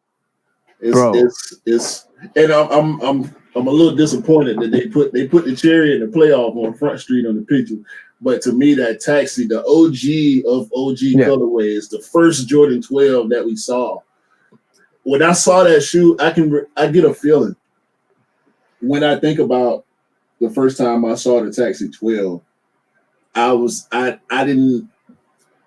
fucked up, bro. Like I was fucked up. I didn't understand what was happening from the 10 to the 12. By the way, you know what's really funny? The Playoff 12s released this year. Yeah, I got them. And so did I, but a lot of people forgot about them.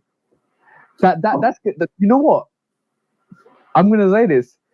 F your collaborations, right? That Taxi 12 is gonna be up there this year. That's your collaborations. Yeah, we ain't got to talk about it. I'm holding mine. I ain't won them yet. I did win my royalties because I love the taxi so much. We got the royalty. We didn't get the taxi, which is pretty much like a DMP taxi. Yeah. But yeah, man. Right, we got 2 more silhouettes, bro. Got 2 more silhouettes. You can get through. I got one more for you. This one's for you. You're bad, bro. You're bad, bro. No. This is episode 23. We had to do it. Do it. So I talked about this sneaker so much that you should already know what I'm gonna say, right? This is the Black Cat. This is the Black Panther of the sneaker designed as the Black Cat designed after the Panther's paw, guys. It's got green hallucinogenic eyes to this. This is a awesome sneaker. You can't beat this sneaker when it comes to sneaker of all sneakers, except for the 5 days. But you can't beat this sneaker of all sneakers. Look, they even got the chutneys. If you want to get, that's one sneaker that is so awesome in the low. I love the low chutneys, bro. I've worn it a couple of times. It's still in my rotation. It's still in my collection. It's still gonna be worn. That sneaker is crazy. Sneaker is crazy when in the low.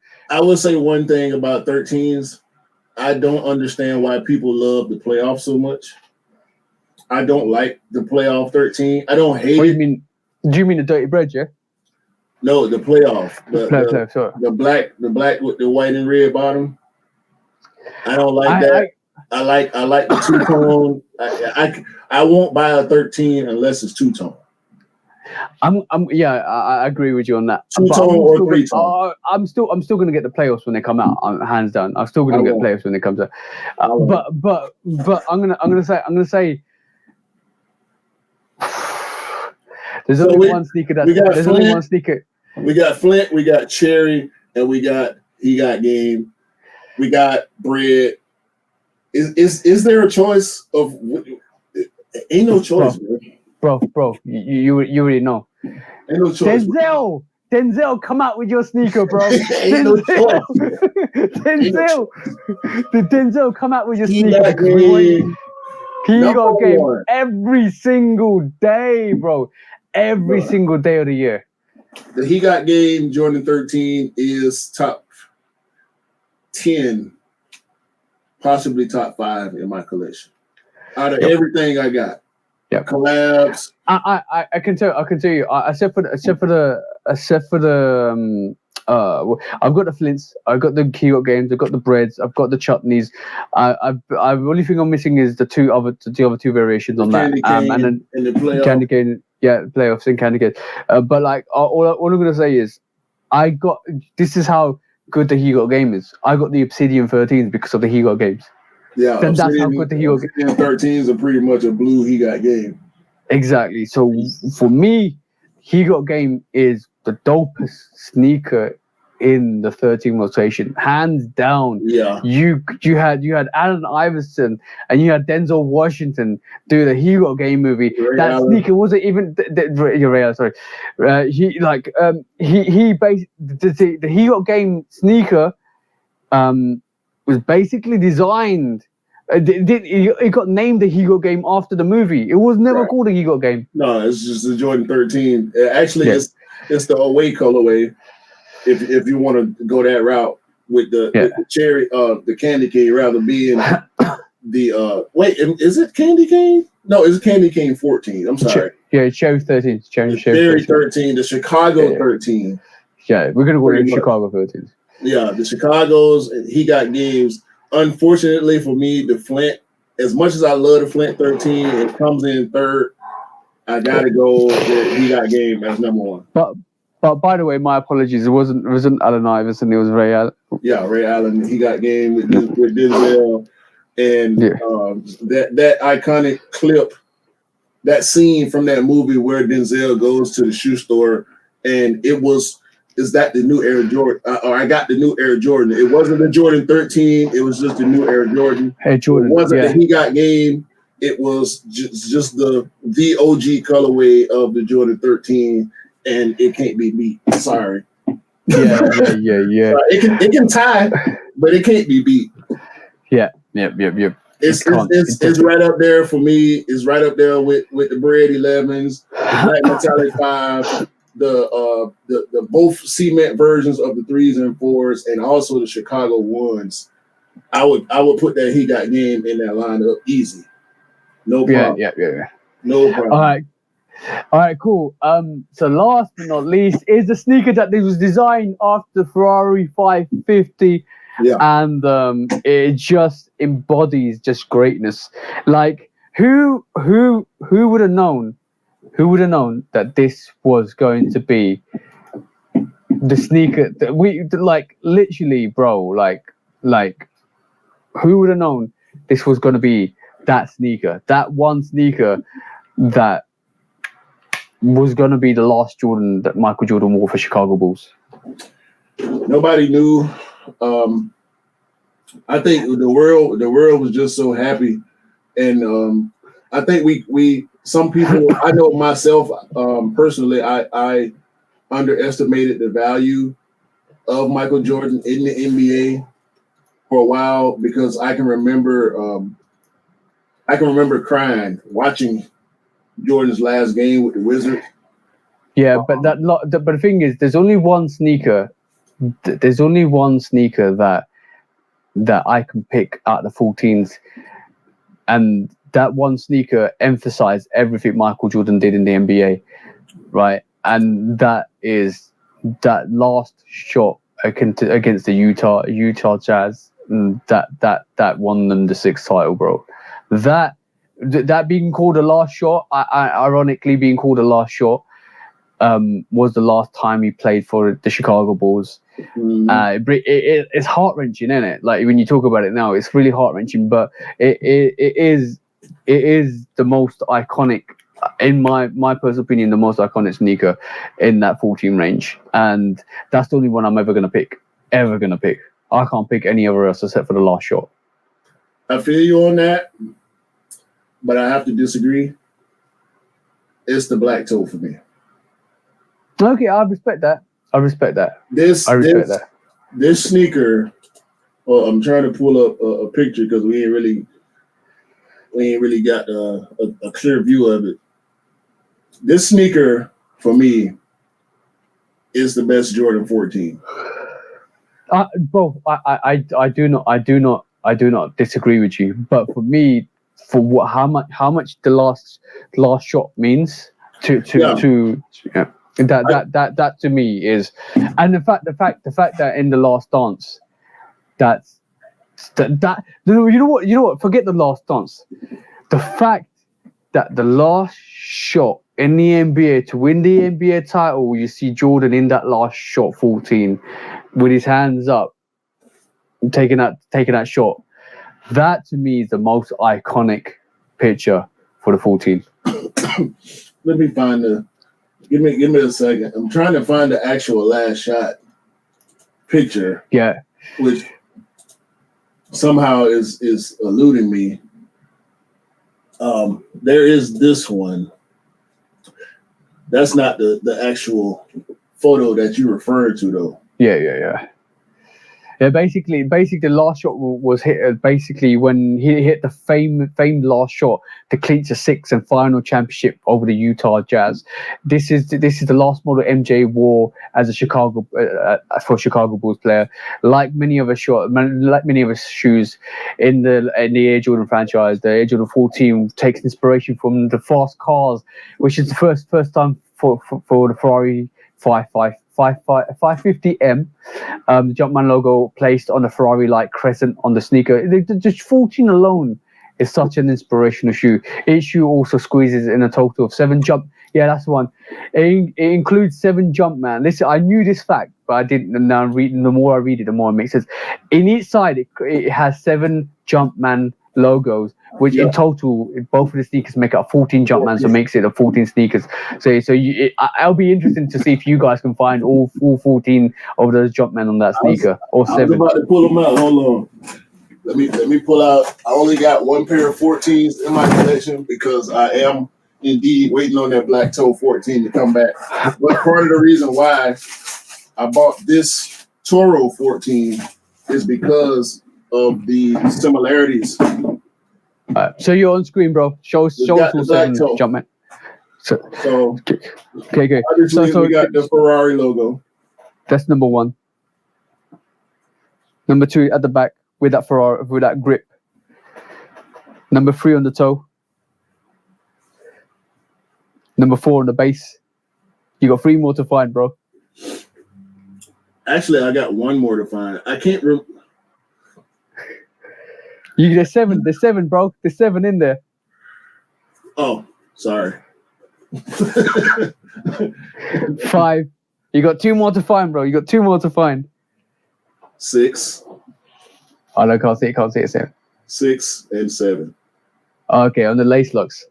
7. On the aglets or dubraids or whatever you want to call them. Yeah. So that's where all the 7 come from, and then obviously that makes on each side makes 14. So basically add 2 sneakers together it makes 14. But that is the infamous picture of that last shot. Absolutely awesome, bro. Iconic. I didn't cry when he retired from the Bulls, and we all thought that was going to be his last retirement. However, when he came back in his lesser form, I'll just say, at 38 years old, 38, 39, 40 years old, and he was still giving buckets. I mean, he dropped 40. He dropped 40. He averaged around 20-something points for those couple seasons with the Wizards. He gave Washington Wizards. He gave us the cool grades, and that makes more sense tying back into Rui because Rui actually plays for the Wizards. However, when I watched that last shot game, but I wasn't.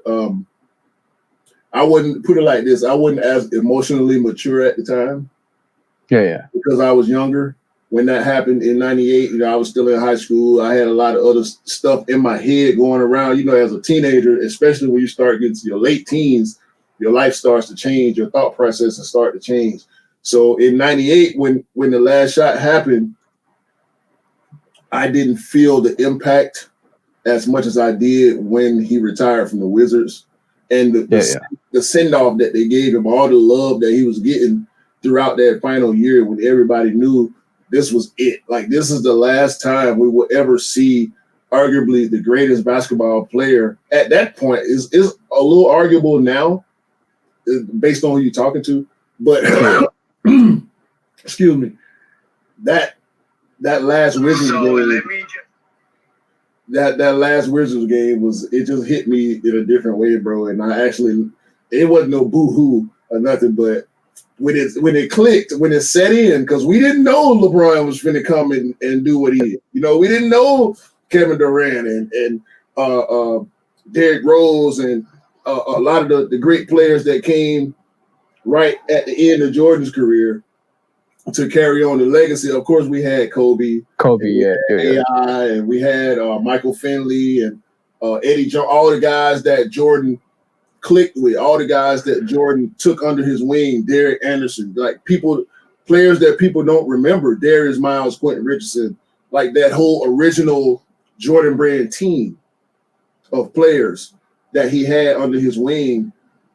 Didn't none of that matter when it came to the GOAT, the double three-peat, the tongue, the necklace, the knee band, the knee sleeve, the 23 on the forearm, the elbow sleeve, bald head, the black cat.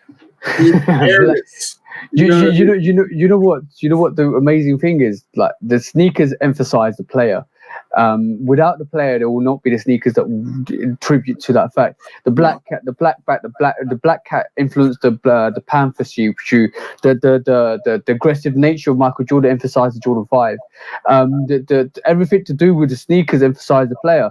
So even the 14s emphasized with the love of Ferraris and sports cars from Michael Jordan. So without the player, you never see the sneaker. Without the sneaker, you never see the player. And without the designer, you never see that. So it was a very good mixture of fluidity with the designer and the players and then what he does on the court, and that excelled Michael Jordan, and that excelled the design brand Nike, and that excelled Tinker. So there's always going to be these situations, and this is why I don't like to take, even though sometimes I joke about taking an analogy, or what if Michael Jordan joined Adidas, and I know what would happen with that situation. It will be nothing. We'll not see the greatness we saw with Nike. No, I doubt it, bro. I doubt it. I mean, combining two of the greatest designers. The question. Sorry to interrupt you. The question would be: would Adidas have ever paid the fine? No. Hell no. Hell no. So that was a sacrifice the creativity and flair that Jordan brand was. In match, as a matter of fact, they would have given him the 84 Forum, which is so conforming to the NBA that there's no question. There's no ever going to be a bad. It would have been an 85 Forum, and an 86 Forum, and an 87 Forum. We ain't see that. We got the 84, and we got the Forum. That's it. And there's the OT cut 84 Forum, and then there's the Adidas Forum. You would never have seen, sorry, bro. You never seen Tinker on Adidas's side anyway, because Tinker was doing Air Maxes. No. Tinker was way too important for Phil Knight. Listen, Phil Knight and who was there to design? So who was there to design the Jordans? Like, who was going to design the Jordan 2 and 3 and 4 and 5 and 6 and 7? Because you Tinker weren't. Who they were just going to give him another Converse. I respect a looking sneaker. I respect the Forum for what it is, but bro, ain't nobody at Adidas doing. That's why they needed Yeezy to reinvigorate the brand, to bring something new, to bring something different, add some spice to that pot of water that they got. What's happening to Jerry Lorenzo? Jerry, where's the Fear of God stuff that we were expecting? I don't know what's happening. Like, I do not know what's happening with Adidas. Like, like Pharrell Williams, they've given him a cheetah print NMD. Bro, they don't do people right. They don't do people right. For all the athletes they had, the Kevin Garnett's, the Duncans, the Dwight Howard, like, they don't. Bro, go back and look at the Dwight Howard Adidas. Go back and look. Dwight Howard shoe looked like a high top shell toe with more padding. Why? Look at Tim Duncan's shoe. Look at Kevin Garnett. Tracy McGrady's shoe was different. It was different than what we typically saw. I don't know who designed that shoe. I don't know who designed Kobe's Adidas. But when you look at the Adidas basketball sneakers, what the EQT comparison, bro. What the EQT? Yeah. No, it's not. The Crazy Eights, like all the popular, the popular and semi-popular Adidas basketball shoes, bro. They not touching nothing that Tinker put his hands on. They not touching that Peter Moore or Jason. Jason, what's his name? I was about to say Jason Alexander, like I'm watching Seinfeld. The guy that designs LeBron stuff. You know what I'm saying? Like the collaborators, the collaborations that come from these collaborators, whether it's mostly them or mostly design team, you know, all the collabs. Bro, Adidas ain't. Bro. No. We're coming up talking about Adidas right now. You know what's really funny? We're coming up to nearly 40 years since the Air Jordan 1 was made, right? And it's really funny that 40 years on, we're still talking about Jordan 5s, the Jordan 4s, the Jordan 3s, the Jordan 2s, and Jordan 1s, and all the silhouettes, and they still have a massive impact on our society as sneakerheads that we never thought would be possible. But there's only once in a lifetime that we see a revolutionary designer, revolutionary sports player, revolutionary brand all come together, all merge together, all in one point in history and time, and make something significant that we're still be looking at this brand in 100 years. Yeah. And that's how significant it is. And this is why the whole conversation of who's the greatest player ever to grace in the NBA, it has to be Jordan. Because forget the basketball, forget the figures, forget the 6 rings, that's amazing.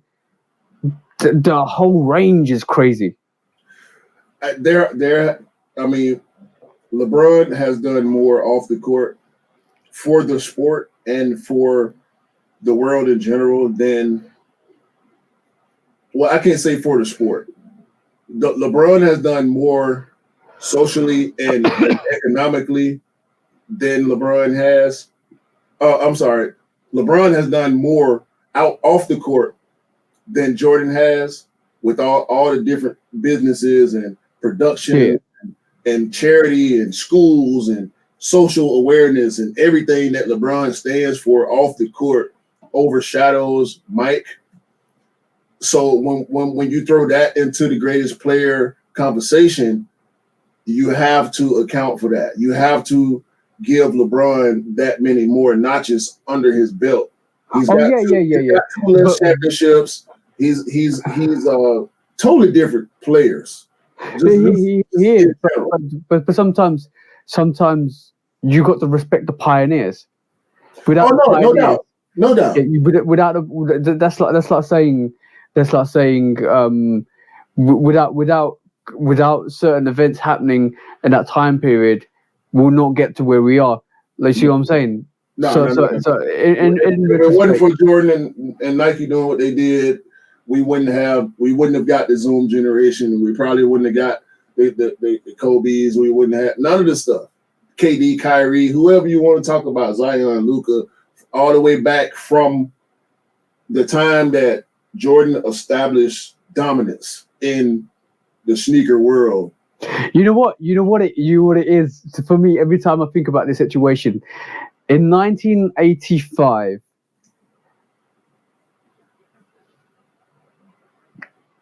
chaos became order. I don't think there was any commotion. He created the commotion. He could, but through commotion became order. Through commotion became clarity. See what I'm saying? It's just so much stuff going around back then, and all of a sudden, here comes this one guy called Michael Jordan with this one company that's not even in the spectrum of what Adidas and Reebok and Converse were doing, and then one designer that was revolutionizing the aspects of design and taking it into, and all of this stuff bang into one singularity point in 85. Yo, is in 85, 86, 87 made the world that we live in now as far as the sneaker game. There would be no sneaker game. There would be the subculture would be here. Yeah. Because people, and listen, I know people that don't understand why I got over 100 pairs of sneakers in my room. But women buy shoes, men buy shoes, children buy shoes. I mean, you gotta. Yeah. It's a requirement. You got to protect your feet from the street. You know. And we talked about that in a previous episode a while back. Shoes are essential. Yeah. Sneakers are not until 1985. You know what I'm saying? Like, basketball shoes were worn by basketball players. If we go back to the 70s and early 80s and back further, when you jump fresh, it was about having a nice button-up shirt, slacks, and shiny shoes, right? Brim hats. Jewelry was a thing, not as much as it is now. But when we talked about dressing clean and being fresh from then to now, majority of people, when they think about jumping fresh, they thinking about what sneakers are they going to put on. What streetwear brands are they wearing? You know, does your hat match? We know being tacky is a thing when we're talking about fashion, which is fine, you know, but that's not me. I'm a matchy guy. The influence on his influence on the sneaker culture, along with Peter Moore, along with Tinker Hatfield, allowed by Phil Knight, shunned by the NBA, appreciated by everybody else that was a part of the basketball culture and the fashion culture, recognize that this is something that we've never had before. The hype, and it came from a underdog company that wasn't really renowned, and it's got elements of a really good story, really good lineup. Like the fact that they scouted Michael Jordan from the very start. They wanted him and nobody else, and they put all their efforts into one player. No, and whoever basically got their head made that decision the most. Like, he must have been time reading, bro. Like, to realize that Michael Jordan was going to be one of the best players in basketball history, to set the standard of what we believe to be basketball today.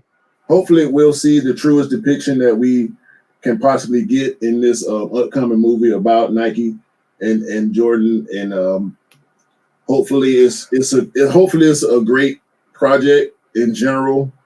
Yep. And but hopefully we get enough fan service. I want the fan service. I want to see behind the scenes truly. I want to know about the creation process being told to me, not me having to read about it or nothing like that. We know visual art is the number one thing, right?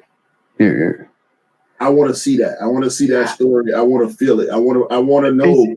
And let's not get this wrong. Nike was still an up and coming company from Blue Ribbon, right? They're making the waffle sneakers, they're making the Cortezes, they're making the Air Force Ones. They were up and coming. But they needed that spark to you know what they needed, that spark with that player which Michael Jordan gave them. And the NBA at the time needed that spark to go forwards. Into the 80s and 90s and 2000s. They didn't know. They didn't know. They sat there and it was good. It was up and come. And you know what? You can't replicate that scenario. An up and coming country, an up and coming company, an up and coming sport, an up and coming player, up and coming designers. You can't replicate that, bro. It's a perfect storm. Established. It's a perfect storm. And this is why I say it, bro. This is why I say it. When we get caught up in the eye of that storm. Yeah, we definitely got caught up. We definitely got caught up with the eye of the storm, bro. 100%. I'm here, man. I'm here. I look around. And on that note, guys, sorry, we just had a proper detailed conversation. It felt like a phone conversation right at this moment in time. Yeah. But this is what the True Dogs podcast is all about. And episode 23 is all about paying tribute to Jordan Brand. And why we are sneakerheads, and you see the passion through what we talked about, the silhouettes, the facts, the myth busting. Even the sneaker court was a little play on 1985, which is a bit of a joke because obviously some people drop the ball and some people pick up the game and excel.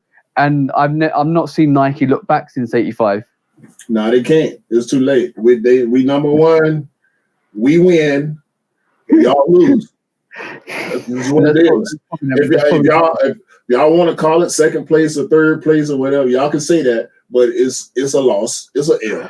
You know what I mean? It's an L for Kanye. It's an L for Adidas. It's an L for Reebok, Fila, Asics, New Balance. And fun fact of the day, by the way, if you guys didn't know, we might cover it next week. Puma and Adidas are founded by two brothers. Fun fact of the day. They've been fighting for years. They'll continue to. We don't care about it. We don't care about Clydes. I don't care about shell toes.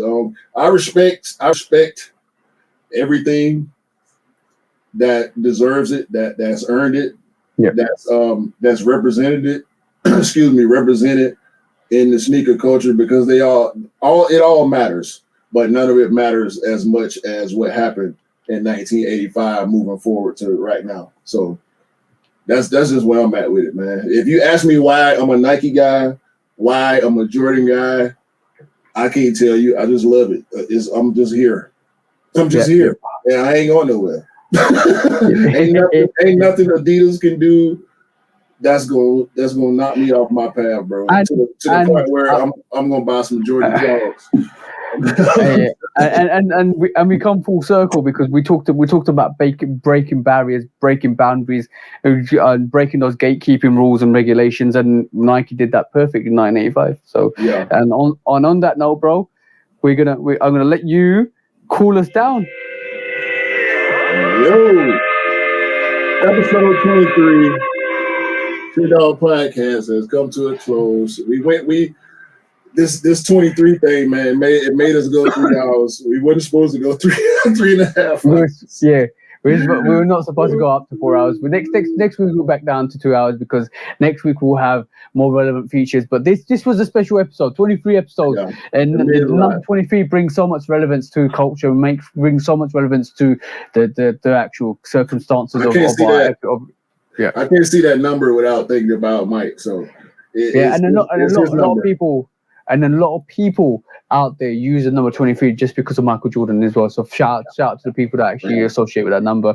It holds a lot of relevance. 45 maybe did for a little while when Jordan 11s came out, but 23 is where it's at, guys. 23 is where it's at. It's all over the silhouettes. It's all over the sneakers. But episode 23.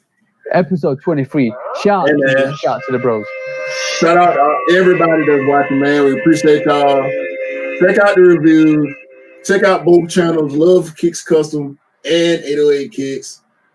Until next week, for TJ and myself, we hope everybody can go out there and get all the great Jordan sneakers that y'all want. Because everybody deserves all the Jordan sneakers that they like. Okay? Yes, and on that note, guys, hope you all have a great time. Peace out for now.